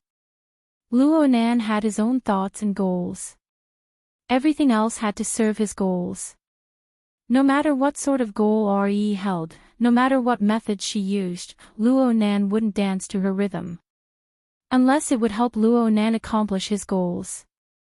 At this point, Luo Nan closed his eyes. He sank the influence of the information on the ship and the car one by one, allowing his mind to return to tranquility. Only in this way could he have enough concentration to ponder over relevant problems. The off-road car entered the magnetic rail highway and sped all the way to Acumen College. Since it was the weekend, their group of people parked their car in a nearby parking lot. They walked into the campus and arrived at the gear building on the north shore. Cat Eyes, come with me. Brother Qin, Brother Gao, you guys do as you please. Arriving at gear was tantamount to arriving at their own home. Luo Nan didn't stand on ceremony. He led Cat Eyes upstairs to the viewing room on the 4th floor. They just so happened to converge with the sunlight shining in. Luo Nan squinted his eyes as he sat on the floor illuminated by the sunlight. The warm light was very comfortable, but his thoughts flowed back and forth in his mind, never stopping for a moment. Cat Eyes sat by his side. She picked up an antique hand-cranked bean grinder and poured in coffee beans. She casually ground them and played with them. Her mouth was unforgiving. You're really quite gloomy right now. Am I? Your thoughts are crafty and your schemes are hard to fathom. If you're not gloomy, then what is? Boss, are you preparing to become an evil god? Don't say such unreliable words. Okay, say something reliable. Why do you have ideas about Gongqi? Is it that obvious? If it's a bit more obvious, Chini Kuan and Gao De can probably just report it. You can't really believe that the person who released the dimensional crossbow is related to Gongqi, right? If you think this way, what kind of brain circuitry do you have? If that old man really had this kind of ability, he would have been the president of headquarters a long time ago. He wouldn't have been holed up in the position of Deputy Secretary General for so many years. You've already told me your reasons. What are you worried about? I'm not worried. I'm just unhappy that I'm doing stupid things with a certain someone. Hey, are you really going to sleep? Luo Nan didn't pay any more attention to Cat Eyes. Cat Eyes' role here was very simple, aside from intelligence gathering. She was there to help him cover up and let him do things calmly. Otherwise, with Chini Kuan and Gao De right in front of him, it would be quite awkward if they saw anything. The side effect of doing this was that a few bad rumors would spread. Chini Kuan and Gao De's mouths were tight, but Luo Nan and Cat Eyes had been traveling together in the same car and staying in the same room during this period of time. They were overly close, and it was truly eye-catching. Why would the two bodyguards need to spread the news? Cat Eyes had asked earlier, but Luo Nan would often close his eyes and pretend to be asleep. What in the world was he up to? She was too lazy to ask later. She didn't care about her reputation. It was useless even if she cared. While Luo Nan's mind was wandering, she was grinding coffee, reading books, and so on. She looked extremely idle and bored, but she was actually using these small actions to adapt to the new changes in her body. The feedback power of Luo Nan's sealed system grew stronger and stronger during this period of time, causing her soul strength to grow by an even greater margin. The range of her all-encompassing senses easily broke through 100 meters.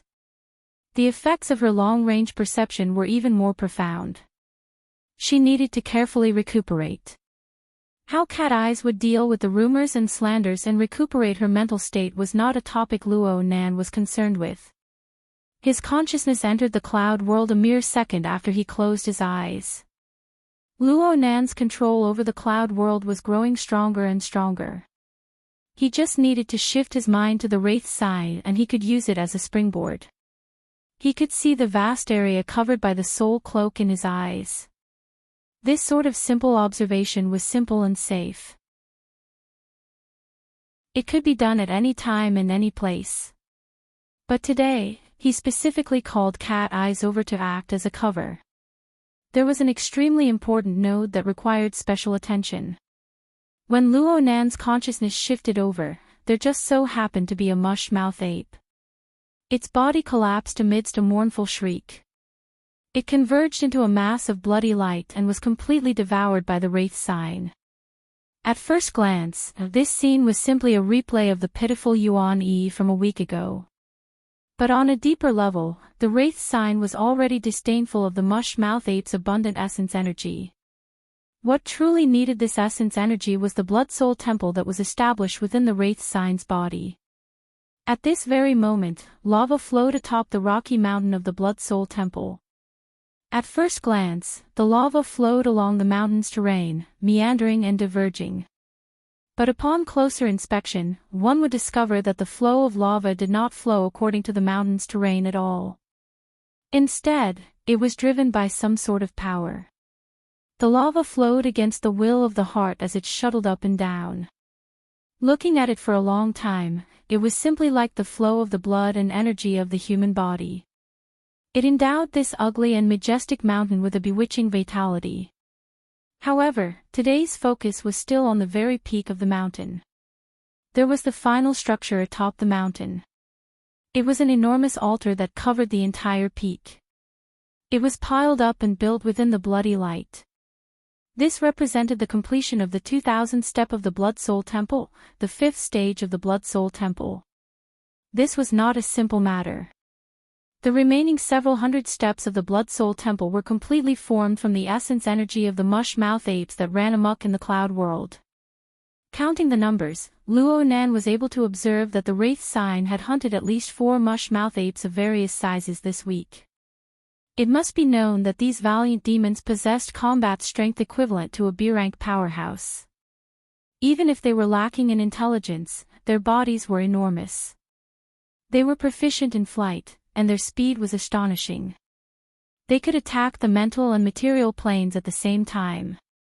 All of these things were enough to make up for their lack of intelligence. Therefore, killing 4 mush-mouth apes was equivalent to killing 4 B-rank powerhouses. If it wasn't for the Wraith sign's natural ability to restrain the mush-mouth apes, and if it wasn't for the fact that the Wraith sign had evolved after devouring Yuan Yi's essence energy, greatly increasing its hunting and devouring abilities. If it wasn't for Luo Nan's soul cloak that covered a vast area of several thousand kilometers, allowing him to completely control information and intelligence, accomplishing this in a short week would simply be a fantasy story.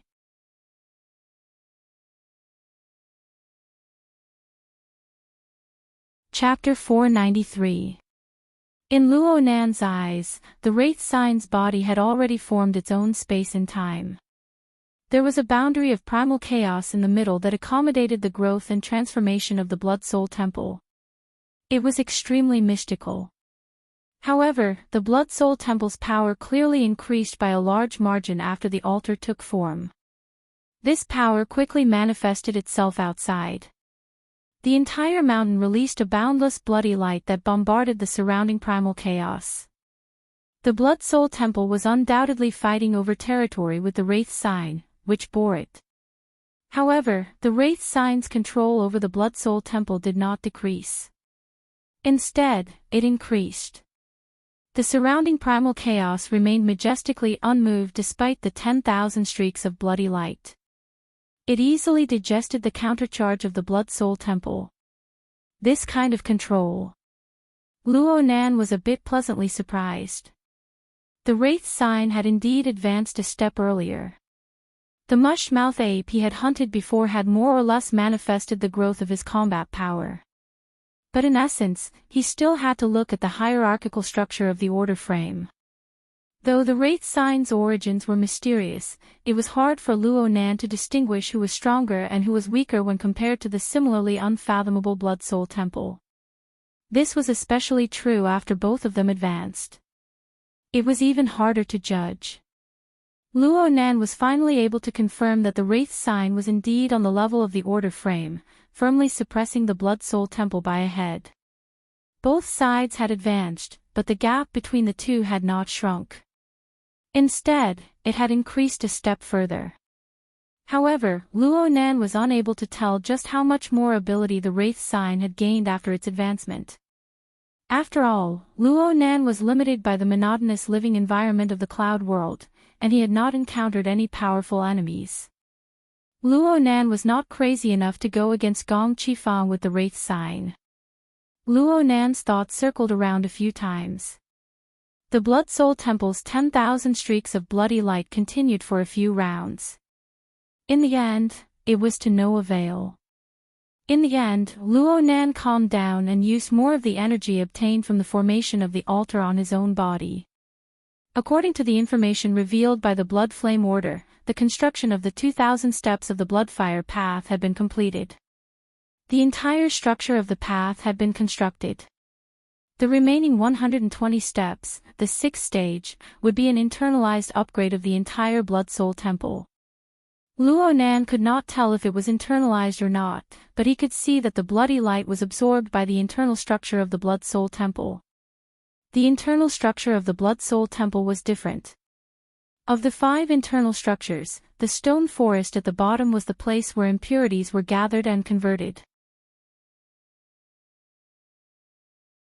Even though he was outlined by the mountain rocks, his facial features and expression possessed a fierce momentum.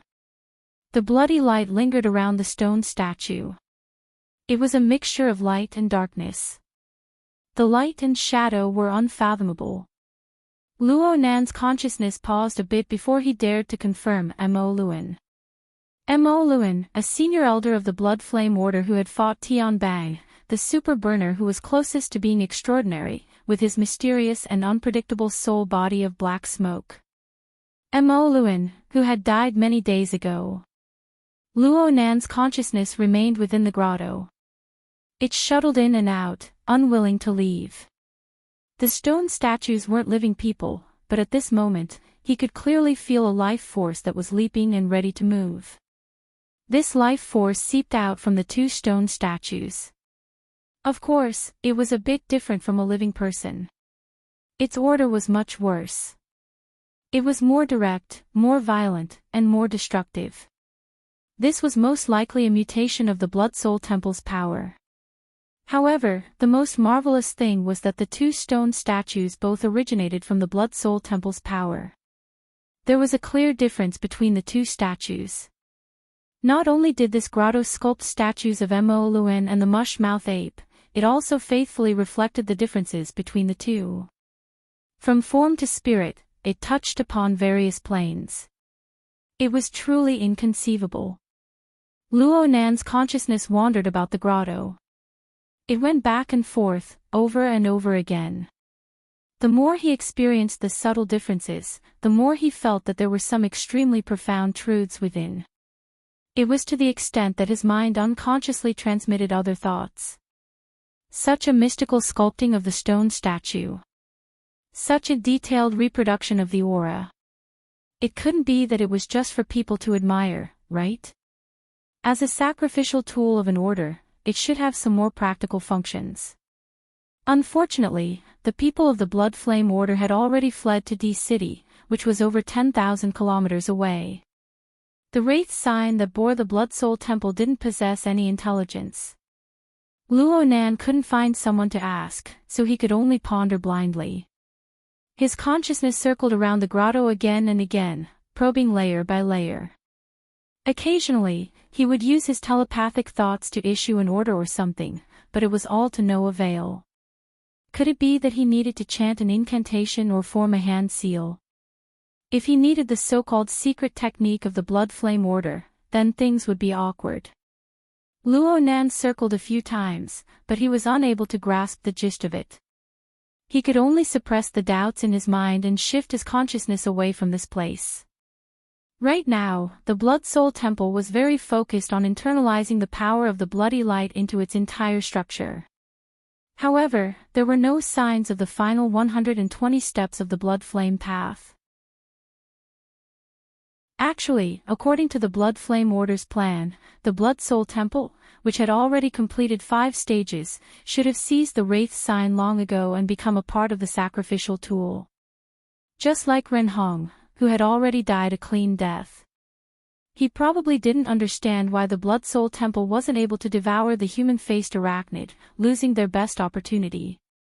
When all was said and done, the Wraith sign had devoured the Blood Flame Order's mold, the human-faced arachnid. This result was destined. Hold on. According to this, there should be a difference between the current form of the Blood Soul Temple and the sacrificial tool. It was inside the Wraith sign's stomach, completely cut off from the outside world. It only relied on the essence energy that the Wraith sign provided to it to survive. Luo Nan didn't know what kind of effect this difference would have, but perhaps, should he try to spit this thing out? He definitely couldn't spit it all out. Who knew if he could control it? But if he could just externalize a portion of the Blood Soul Temple's power, it would be good to see the light and shadow effects. Luo Nan had long since been unable to restrain the curiosity in his heart. He tried to send an order to the Wraith sign. But then he felt that this order might be a bit complicated for the Wraith sign's intelligence. Luo Nan was pondering over how to simplify the order when the Wraith sign's ugly mouth suddenly opened wide and its calicity vibrated. A ball of red light rapidly accumulated and expanded within the deep hole of the gloomy mouth. It filled the entire mouth in the blink of an eye, but it didn't shoot out in the first instance. Instead, it was like a charging laser cannon. It continued to accumulate power. The power contained within the red light originated from the Blood Soul Temple. Luo Nan didn't know how the Wraith sign did it, but it was able to easily divide this rebellious and untamed power and accumulate it layer by layer. Luo Nan held his breath and calmed his mind, watching what the Wraith sign was going to do next. Perhaps a second passed, or perhaps a bit longer, but the soul cloak floating in the cloud world suddenly trembled. The range was small, but it gathered all the movements within a range of several thousand kilometers. The environment was relatively monotonous. Although the range was wide, the amount of information wasn't great. Luo Nan quickly grasped the most valuable part of the information. Within the range of the cloak, there were the locations of the 47 mush-mouth apes, the intensity of their power, and the relationship between their senses. And at this time, Luo Nan clearly sensed that the Wraith sign was aiming the accumulated red light within its mouth at the ape that was the least connected to the others. Target, mush-mouth ape X, distance, 1,723 kilometers. The energy was still accumulating, but the target didn't change. Was it really a laser cannon? Looking at the detection distance, it could be said to be a rail cannon, but could it reach that far? The red light within the Wraith sign's mouth fired out noiselessly as Luo Nan's thoughts ran wild. From the perspective of Luo Nan, a psychic ability tester, this was an extremely spectacular scene. The surging power of an unfathomable nature pierced straight down from the depths of the mental plane. It instantly pierced through thousands upon thousands of mental curtains and rapidly approached the material plane. It began to interfere with the environment of the target area. The unfortunate mush-mouth ape, who was the target of the experiment, sensed it the moment the red light pierced through the polar domain, but it was already too late. The red light fell, and it was as if a rocky and lofty mountain peak was instantly pressed down on that area. The outline of the Blood Soul Temple was faintly visible.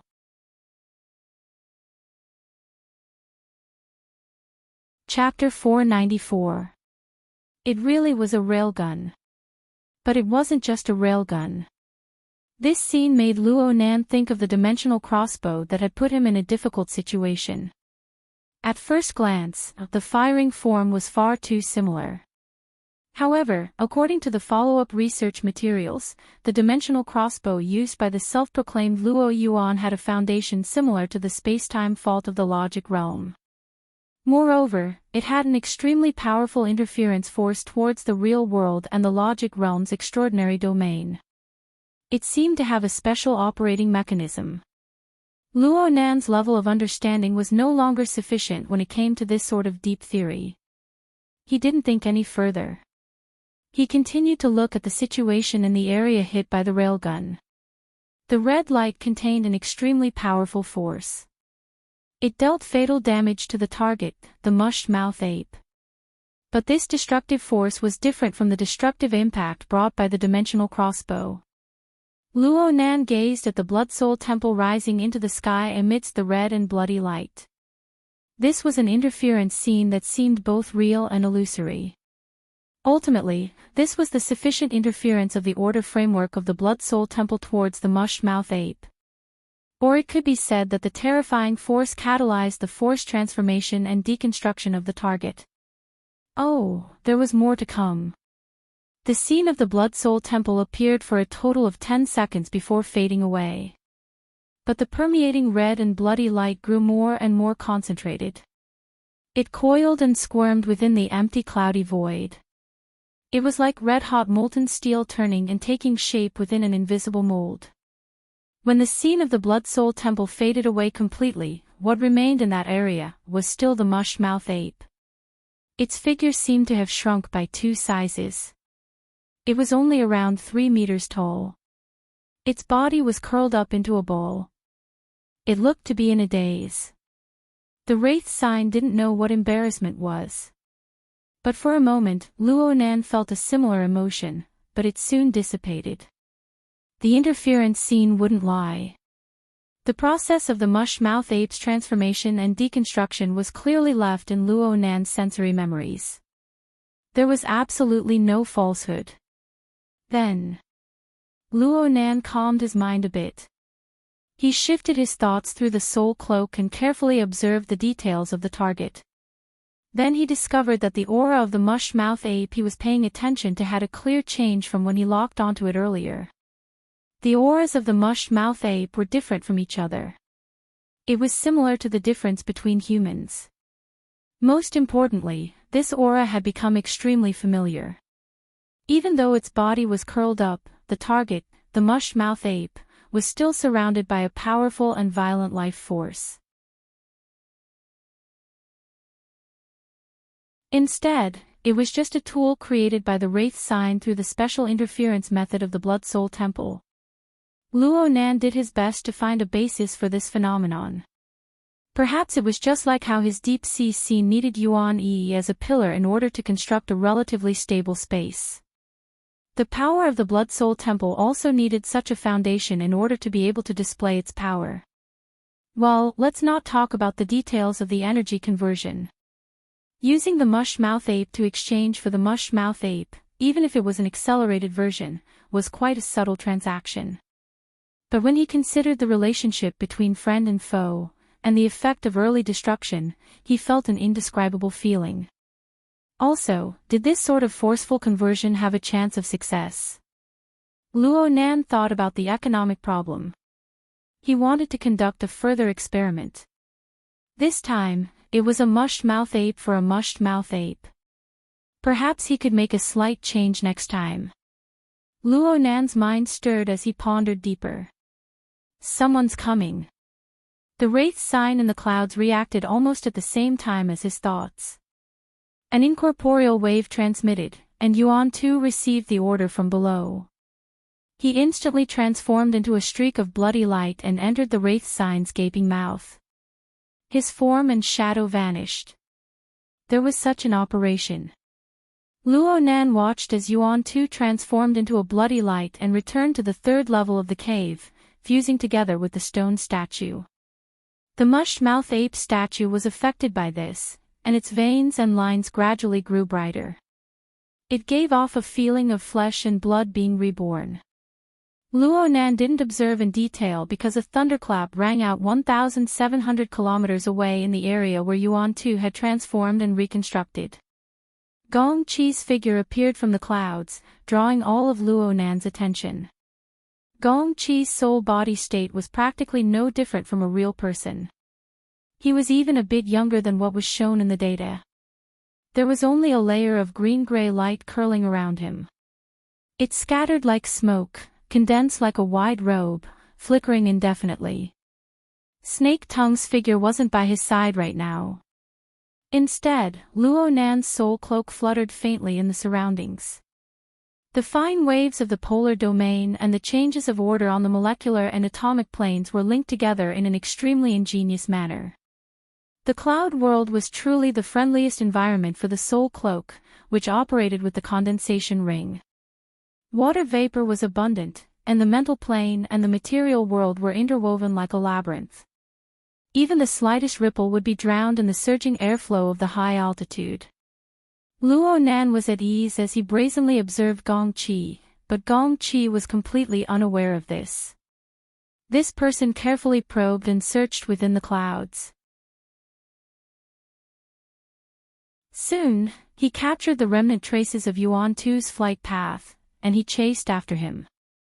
But the more he chased, the more grave and grim his overly young face became. Gong Qi only flew about halfway through the 1,700 kilometers before stopping. He frowned in thought. Luo Nan indicated for the wraith sign to leap into the depths of the polar domain. He continued to observe and wait with the most cautious attitude. This sort of scene had occurred many times in the past week. Luo Nan was testing the limits of Gong Qi's senses bit by bit. And up until now, this Deputy Secretary General, who had already stepped into extraordinary, had yet to receive any response worthy of Luo Nan's vigilance. Luo Nan was once worried that Gong Qi was putting on an act, but that he was actually setting up a trap in secret. But the result he obtained under his repeated attempts was the same from beginning to end. And during this cautious probing process, Luo Nan discovered a very interesting way of doing things by Gong Qi. It was about time now. Luo Nan used the Hexier to check the time in the real world. It was currently 10:50 in the morning, November 26, Xia City time. After Gong Qi's pursuit was fruitless, he adjusted his breathing a bit and controlled his mood. Then his figure flashed, and there was a clap of thunder as he leaped into the depths of the void.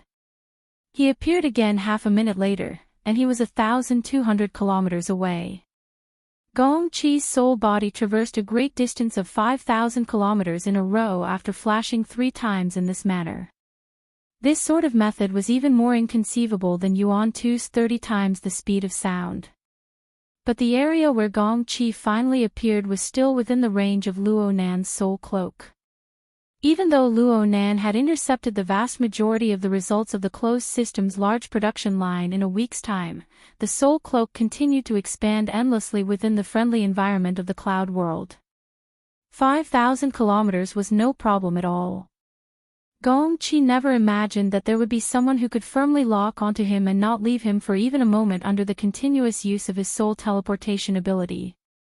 He just adjusted his breathing once more in the clouds, calming the exhaustion from his many teleportations.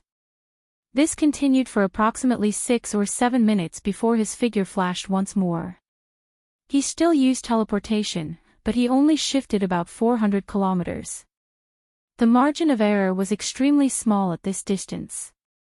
After his figure flashed, Snake Tongue, who was draped in cloud muslin, was right behind him. Secretary General Gong. Snake Tongue bowed respectfully, but she maintained a subtle distance. Gong Qi didn't care about this. He held his hands behind his back as he leisurely observed the clouds. Several seconds passed before he slowly turned around.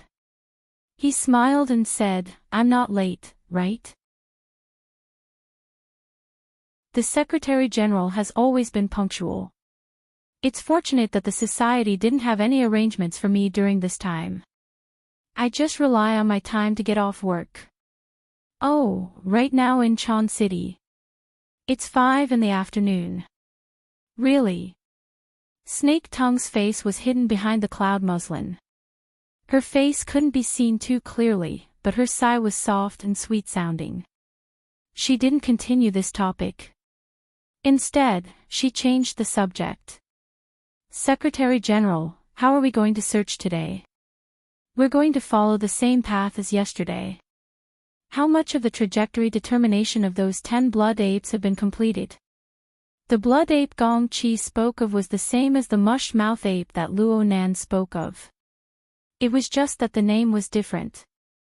Snake Tongue casually waved her hand through the clouds, quickly drawing a relatively detailed trajectory map. The zigzagging lines crisscrossed each other, dazzling the eyes. It was fortunate that Snake Tongue was able to reproduce this plaything, and Gong Chi was able to look at it with extreme seriousness. From today onwards, we'll go to this area. Gong Chi began to make arrangements. When I'm not here, you can continue to explore deeper. If you encounter any special restrictions, try using the restriction-breaking technique I taught you. If it doesn't work, wait for me to come up and make a decision. Yes.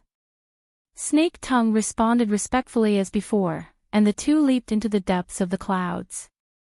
Though they were still within the range of the soul cloak, Luo Nan was disinclined to pay attention to what happened next.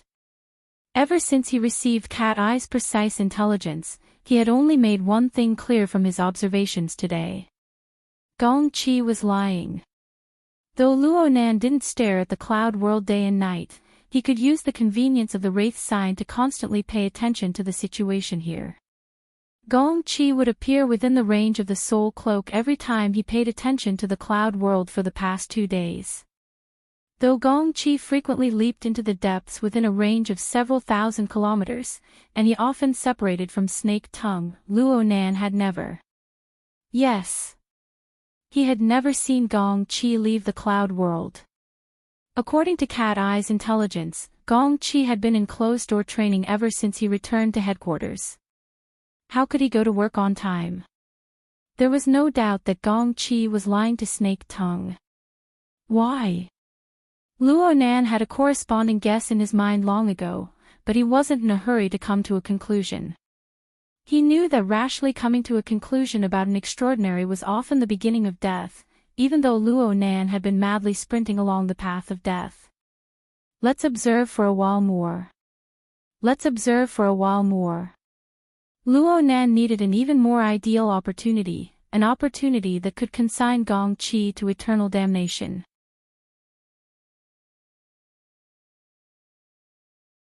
Chapter 495.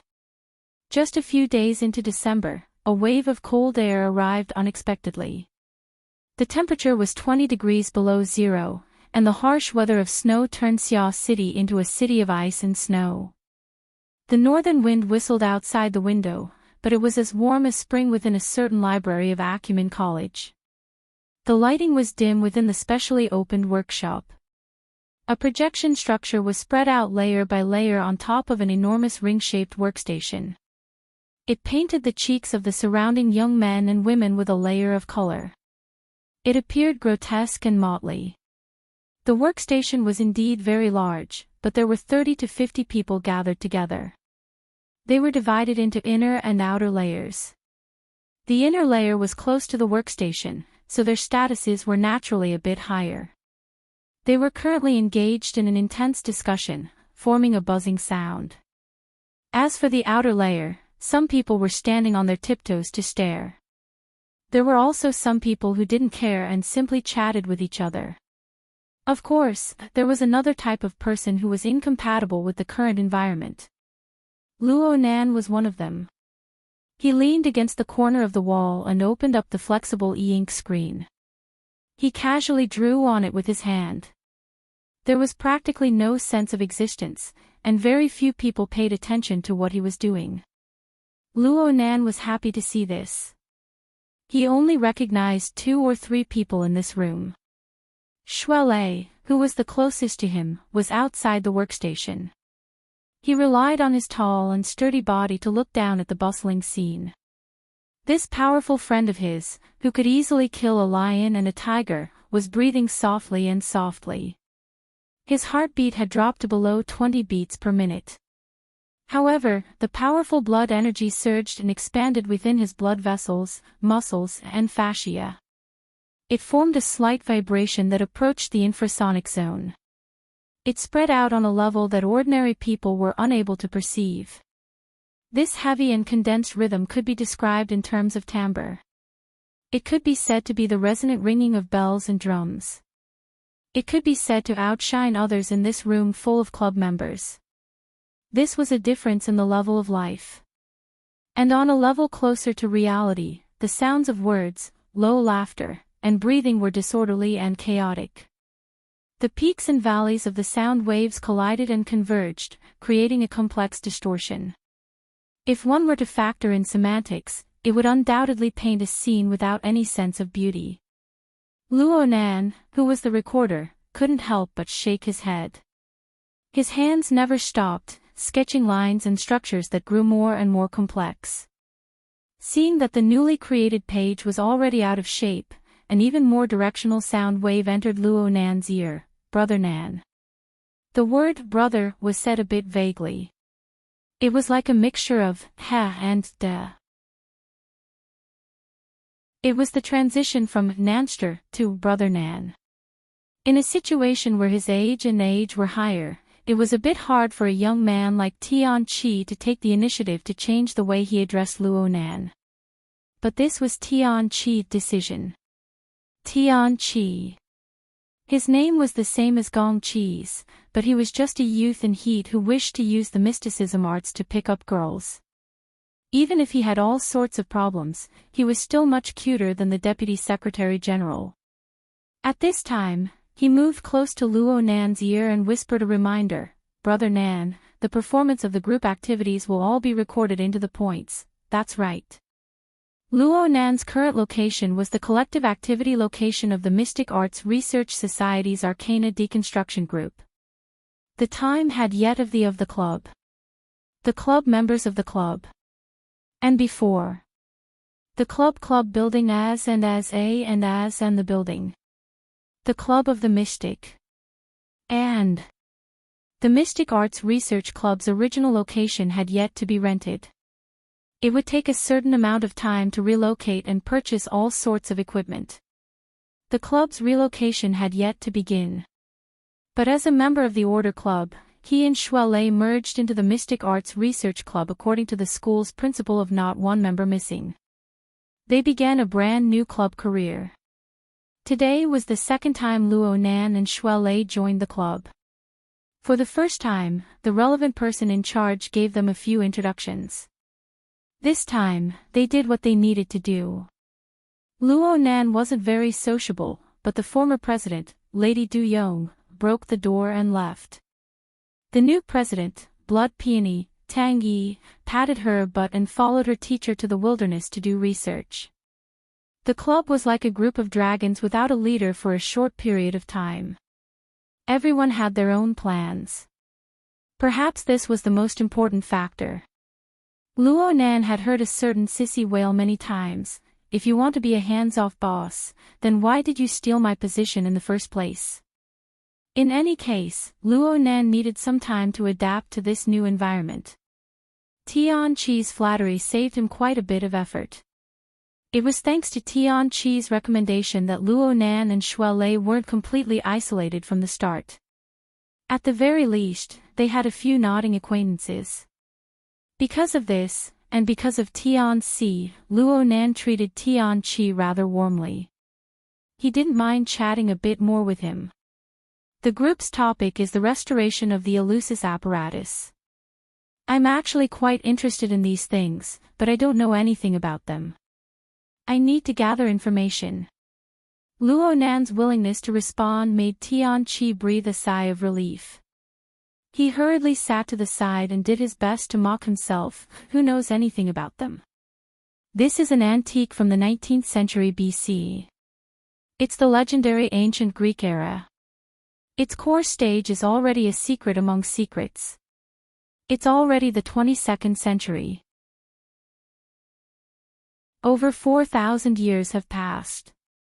What's left? Everyone pretends to understand when they don't. It's all right. Some people have interesting ideas. Luo Nan didn't speak courteous words. He had a whole new level of respect for this place after truly entering the Mystic Arts Research Society. Inside this society, aside from the rich second generation who took drugs and played around, all sorts of activities were carried out in a rather orderly manner. They were quite deep. For instance, the apparatus deconstruction group, which Luo Nan participated in.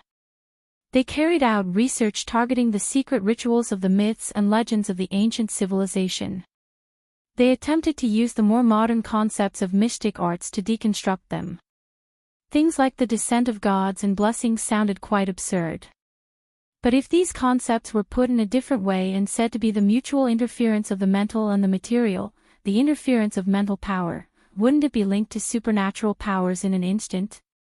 Not only was the train of thought interesting, but the configurations of the magical array and the like looked quite professional.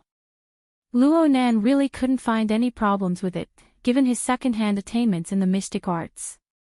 Tian Chi wanted to express his concern. Brother Nan, after winter break ends, you'll be assigned to a specialized laboratory.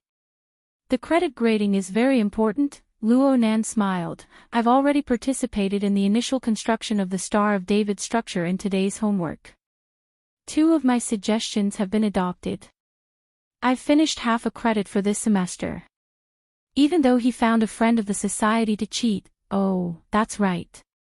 Tian Chi was suddenly enlightened.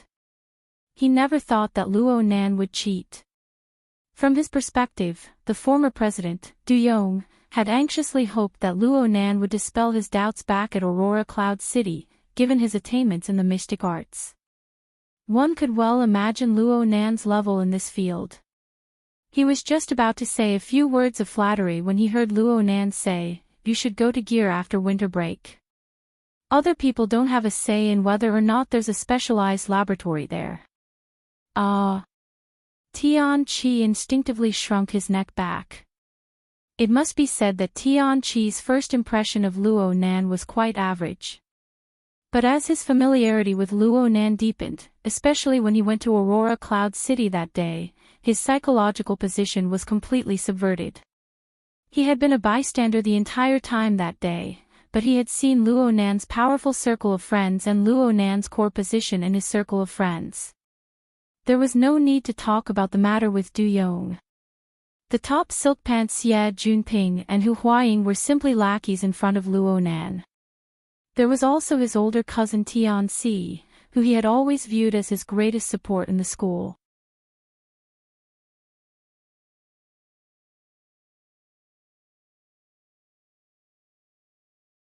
Chapter 496.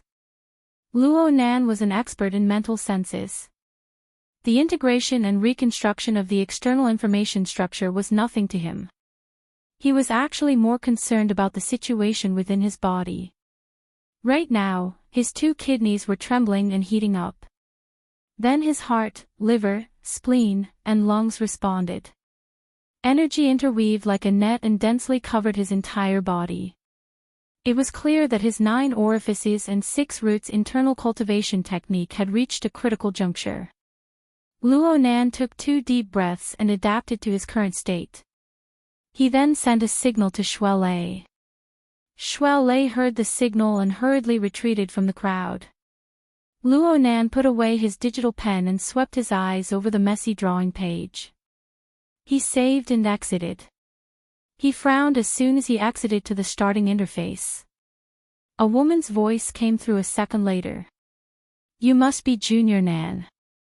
I finally get to see you in person." Tian Chi saw the newcomer and hurriedly got up to greet her, "Senior Sister Fei." He had a bad feeling in his heart. This Senior Sister Fei was a relatively famous second-generation member of the society. She was the type that brought money into the group. She was willful and had quite an influence.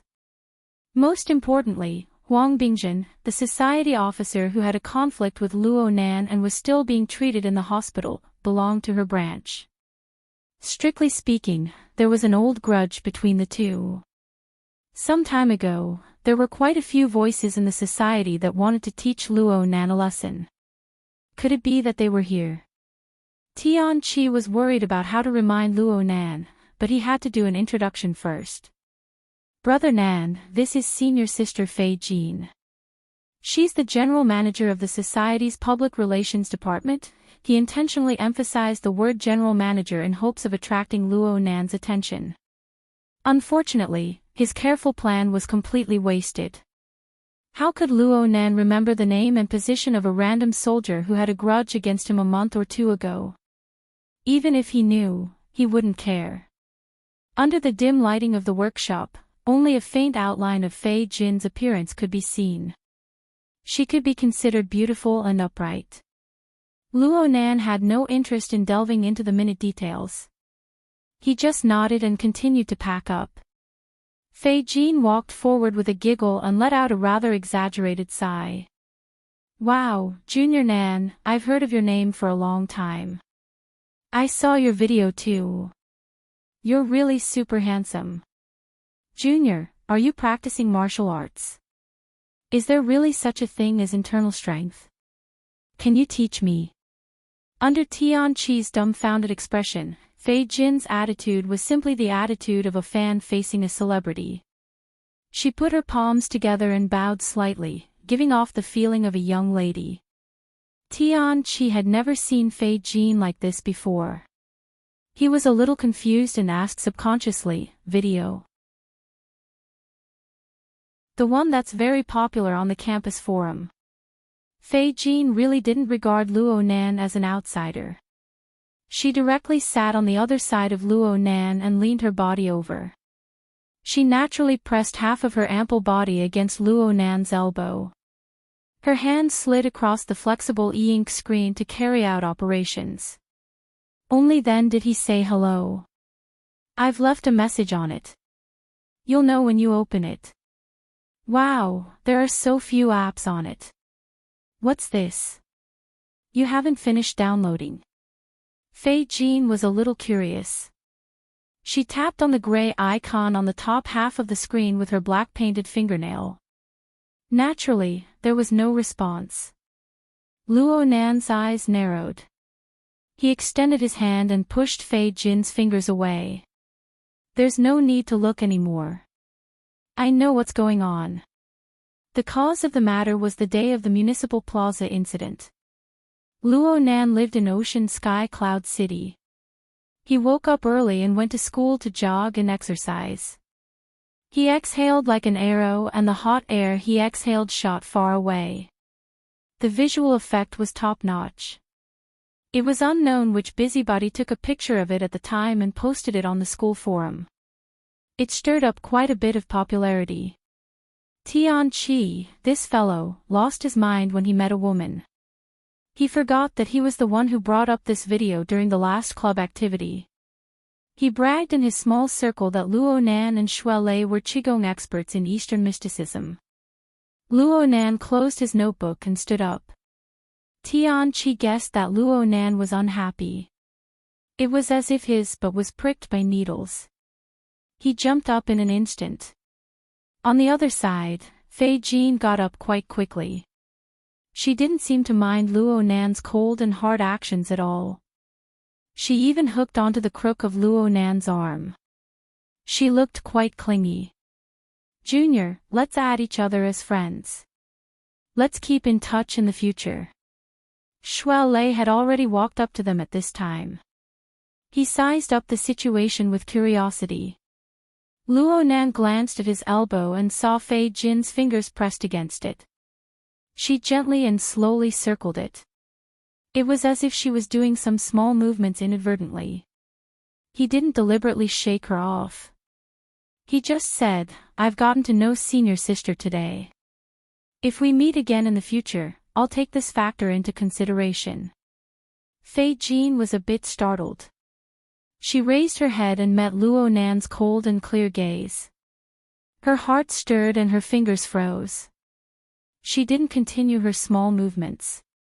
It was at this time that their wristbands lit up at the same time. This wasn't the mechanical response of adding each other as friends. Though the brands and models of their wristbands were different, a dial-like interface of garbled code appeared on the floating virtual screen. Broken symbols shuttled back and forth, ultimately piecing together to form a classic DNA double helix structure. Then their wristbands vibrated, indicating that they had received a message. Luo Nan didn't react at all. He glanced at his wristband and went straight ahead. He soon left Fei Jin behind. Fei Jin didn't chase after him, but her originally stiff expression softened and returned to spring. Her lips hooked into a subtle curve. Brother Nan. Brother Nan. Tian Qi chased after Luo Nan with quick steps. A layer of sweat had piled up on his forehead. Luo Nan didn't feel like bickering with him. He just said, "Help me ask for a leave." Leicesters too. Oh. Okay. Okay. Tian Qi could only stop and watch as Luo Nan and Shuai Lei walked out side by side. Who's that guy? He doesn't have any skills. Did he just come to strike up a conversation? Shuai Lei asked in a low voice as they walked along the library corridor. He should be the representative of the funds behind the Mystic Arts Research Society. Small shareholders. Their ratio isn't high. I've seen them in the information before. I have a bit of an impression. Luo Nan had done his homework after the ownership of Gear was confirmed. Otherwise, he wouldn't have deliberately displayed a cold and hard attitude today. The conflict between him and the investors of the Mystic Arts Research Society would erupt sooner or later regarding the issue of Gear. From the looks of things, it was better to erupt sooner rather than later. He didn't mind making his attitude clear early on. However, the synchronized message from the two wristbands was unexpected. The DNA double helix was the brand logo of a high-end event. It was recommended by Mingtang Culture's Artist Department's manager Shaw. The organizer of the party would send out a message every few days. On one hand, it was a countdown reminder. On the other hand, it would probe the participants and unearth the hobbies of their customers. Luo Nan was a bit curious about the so-called high-end corrupted party, but he wasn't completely interested in it. He only kept this clue in mind that it might involve the mutant infection and even that mysterious Luo Yuan. Fei Jin was also an invited customer. It wasn't strange in itself. It was more or less a coincidence that they were together. Luo Nan didn't spend too much effort on this. Fei Jin's way of doing things couldn't be considered excessive. It could only be said that she was good at using her natural capital. But unfortunately, she chose a very bad time. Luo Nan and Shuai Lei took the elevator to the first floor of the library. Luo Nan didn't speak anymore. His listening observation in the workshop suddenly became clear, indicating that the heat of his ear orifice had reached perfection. Then his kidney energy flowed, and the vital energy of his 5 viscera resonated. This proved that his cultivation of the 9 orifices and 6 roots technique had entered a critical stage. Shuai Lei was close. He could faintly sense something, so he shut his mouth early on. At the same time, he notified Qinikuan and Gauda, who were on standby outside the building. Luo Nan exited the library with a few steps. He stepped into the gloomy sky that still had sporadic flying snow. The cold air of -20 degrees pressed in layer by layer. But the most important thing was the enormous amount of information and stimulation that surged over at this moment. Color, shape, temperature, sound, smell, and the layout of space were piled up layer by layer. They were reorganized over and over again. This external environment forced Luo Nan to make a corresponding response. At the same time, he differentiated between the meaningfulness of his response and the meaningfulness of it. He remolded his own instincts. Luo Nan's unique attainments in mental senses helped Luo Nan greatly in this regard. He was very clear on the judgment of information, the direction, and the technique of integration. He practically didn't need to take a detour, and he was able to put more mental energy into the transformation of his fleshly body. The 9 orifices and 6 roots technique was established on the basis of classical Eastern philosophy. It had always viewed cultivation as an interconnected whole. Luo Nan's ear orifice was perfected, and his kidney energy was budding. His entire body's essence, energy, and bone marrow all sensed it. It vibrated in a continuous manner, causing the entire skeleton structure of his entire body to become smooth. It also stimulated the heart, liver, spleen, lungs, eyes, ears, nose, tongue, tendons, bones, meridians, skin, flesh, hair, and so on. Layer by layer, they resonated, penetrated, and covered. This was the integration and understanding of the human body structure. From Luo Nan's perspective, this was like a pair of incorporeal hands of creation. It controlled all the perceptible and measurable particles of matter. It piled up and fused together to form a grand and precise architectural structure. The corresponding structure guided energy and information from low to high. It climbed step by step. First, the foundation of matter was established. Then, the carrier of life was constructed. Then, the guidance was further refined to form a precise form for processing information. From the most basic reactions, the most basic emotions, to relatively clear thoughts and train of thought, all the way to high-level thoughts and emotions. Finally, Luo Nan took a step into the grand palace of the mind. The process of déjà vu corresponded with Luo Nan's feelings and awareness at all times. It allowed him to possess a clearer understanding. That's right. This was a grand building constructed from the material plane that led to the mental plane of nothingness.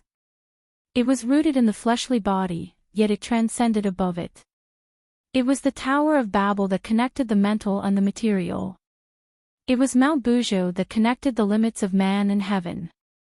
Though it didn't break away from Luo Nan's established order framework, it was just a demonstration of its reconstruction. It allowed the coupling relationship between Luo Nan's God gear and body gear to cut into a deeper plane. Rays of light rushed up from the bottom of the ice-cold and silent sea of God gear. The mental interfered with the material, and the material interfered with the mental.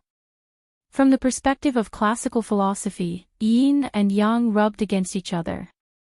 Clear and turbid intersected, triggering a penetrating attack of electricity. Brilliant electrical fire spread throughout every corner of the God gear and body gear structure. Under the effect of this power, the life and death orifices of the front and back were instantly connected. The interior of the body was a complete mess. Mountains and rocks were dense, and rivers flowed everywhere. It seemed contradictory, but it was the convergence and linking of different dimensional levels. Due to the expansion of the dimensional levels, the corresponding area of effect was naturally no longer limited by the basic structure of the body and soul. Instead, it naturally expanded outwards, causing incorporeal ripples to ripple in the surrounding void. Luo Nan's own logic, his own framework, formed a slight distortion towards the external world. Luo Nan stopped his steps in shock. He had unwittingly walked to the surface of a bridge. Beneath his feet was the river that cut through the forest that divided the north and south shores of the campus. Shuai and the other two took a step forward in unison. What's wrong? Oh, I think I've awakened. It just so happened that a white-headed duck, a characteristic resident bird of the wetland jungle, swayed to the riverside. Perhaps it was confused by the floating snow, but it stepped onto the frozen surface of the lake. It was caught off guard and squawked.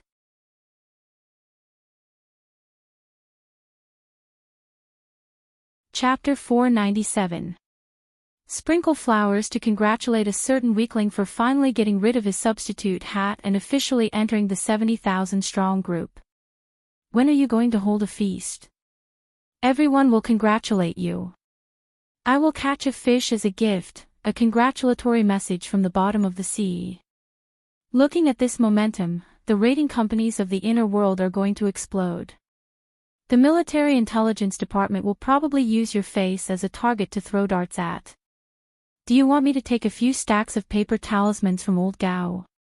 Honest arts and crafts store owner. I think President Ouyang is really going to explode. His self-logic theory will definitely need a revised version. The biology team of the society has been calling me to work overtime every day for the past 2 days. I can't even write my own thesis. Resentful medical worker. A psychic awakening in the fleshly mode. This is actually a wrong path. He might go berserk in the next moment, vomit blood, and die. Pessimistic believer. Damn, what's wrong with fleshly mode? Nanster, why don't you come to the wilderness? You don't have to go far. Let's do some assault training and consolidate. Former Special Forces soldier entering annual training. The main thing is how much my combat strength has increased. Everything else is meaningless. I can be a sparring partner. A low-key assassin. Wrong. Everything is a financial problem. The most important thing is how much my net worth has increased. Right now, the number of laboratories that want to find Boss Luo to breed has increased to 12. This is just the number of applications. I think that just by selling sperm, the big guy at Ocean Sky Cloud City would be able to change ownership. Erudite dog-head advisor. Luo Nan was forcefully pulled into a temporary discussion group on the Psychic Wave Network. This group included practically all the members of the society he knew. In a certain sense, everyone's enthusiasm was high. Congratulatory messages flew in like snowflakes. It was just that in the end, the direction was a bit off. Luo Nan rolled his eyes in response. He simply said, "I'm in class. It's my treat later." Then he set the discussion group's information to receive but not remind mode. Then he raised his head and continued to seriously watch Gym Master Xiao write with Shuele. Right now, the environment he was in was quite odd. It was a -20 degrees snowy day, but the front and back windows of the entire room were still open. There was no heating, air conditioning, or other heating facilities. The temperature inside and outside was practically the same. Snowflakes drifted in, accumulating a thin layer on the windowsill and the floor. Although he was meeting Dojo Master Xiao, this was no longer the Divine Yu Dojo. It was just a single apartment. The floor area was only 50 square meters, but since Gym Master Xiao didn't use much furniture and daily necessities, most of them were stuffed into the storage room downstairs. Thus, the room didn't seem crowded and even felt a little spacious. In the study, there was only a table and a chair. There were some paper books piled up in the corner. Brush, ink, paper, and inkstone were all available on the table. The paperweight was pressed against the top of the Xian paper, but when the air blew past, the edge of the paper still trembled slightly. But no matter what, wherever the tip of the brush landed, the surface of the paper was smooth and stable. The ink flowed, and in one breath, 32 words were written. The words read, "Heaven and earth set their positions, yin and yang of the universe. Changes are not permanent, comings and goings are impermanent. Transforming can only was the Tao discipline framework. God knows how to transform, and virtue matches the heavens." While writing, Gym Master Xiao had casually explained that the general meaning of this passage was, there is a world inside the body, and there is another world outside the body. The two are ever-changing, and cultivators must grasp the core principles. Grasping order from the inside to the outside, connecting heaven and man. Only then can one's virtue match heaven and earth, and one's Tao surpass the ages. The word in it was Ji Gang. Luo Nan deeply believed in this. Discipline framework was order. It was efficiency. It was format. After his awakening, his body and soul interfered, and the level of dimensions expanded. The resources he grasped increased at an astonishing rate. His precision increased by a large margin under the crisscrossing senses of multiple dimensions and angles. Not to mention the external world, Luo Nan could already feel the subtle deformations of his nerve cell membranes when he focused his attention. The effects on the nerve endings led to a certain flow of bioelectricity, and even the entire process of forming specific nerve impulses. If a single nerve was like this, then the corresponding amount of information could be imagined when the entire nervous system was calculated. Expanding from the details, the complex structure of the human body was involved. On the cellular level, the human body was filled with traces of assembly.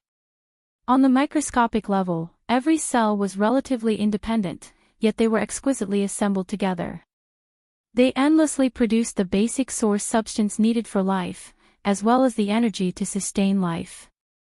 On a larger scale, the 5 viscera and 6 bowels, the fascia, the flesh, and the blood were all components of the human body system.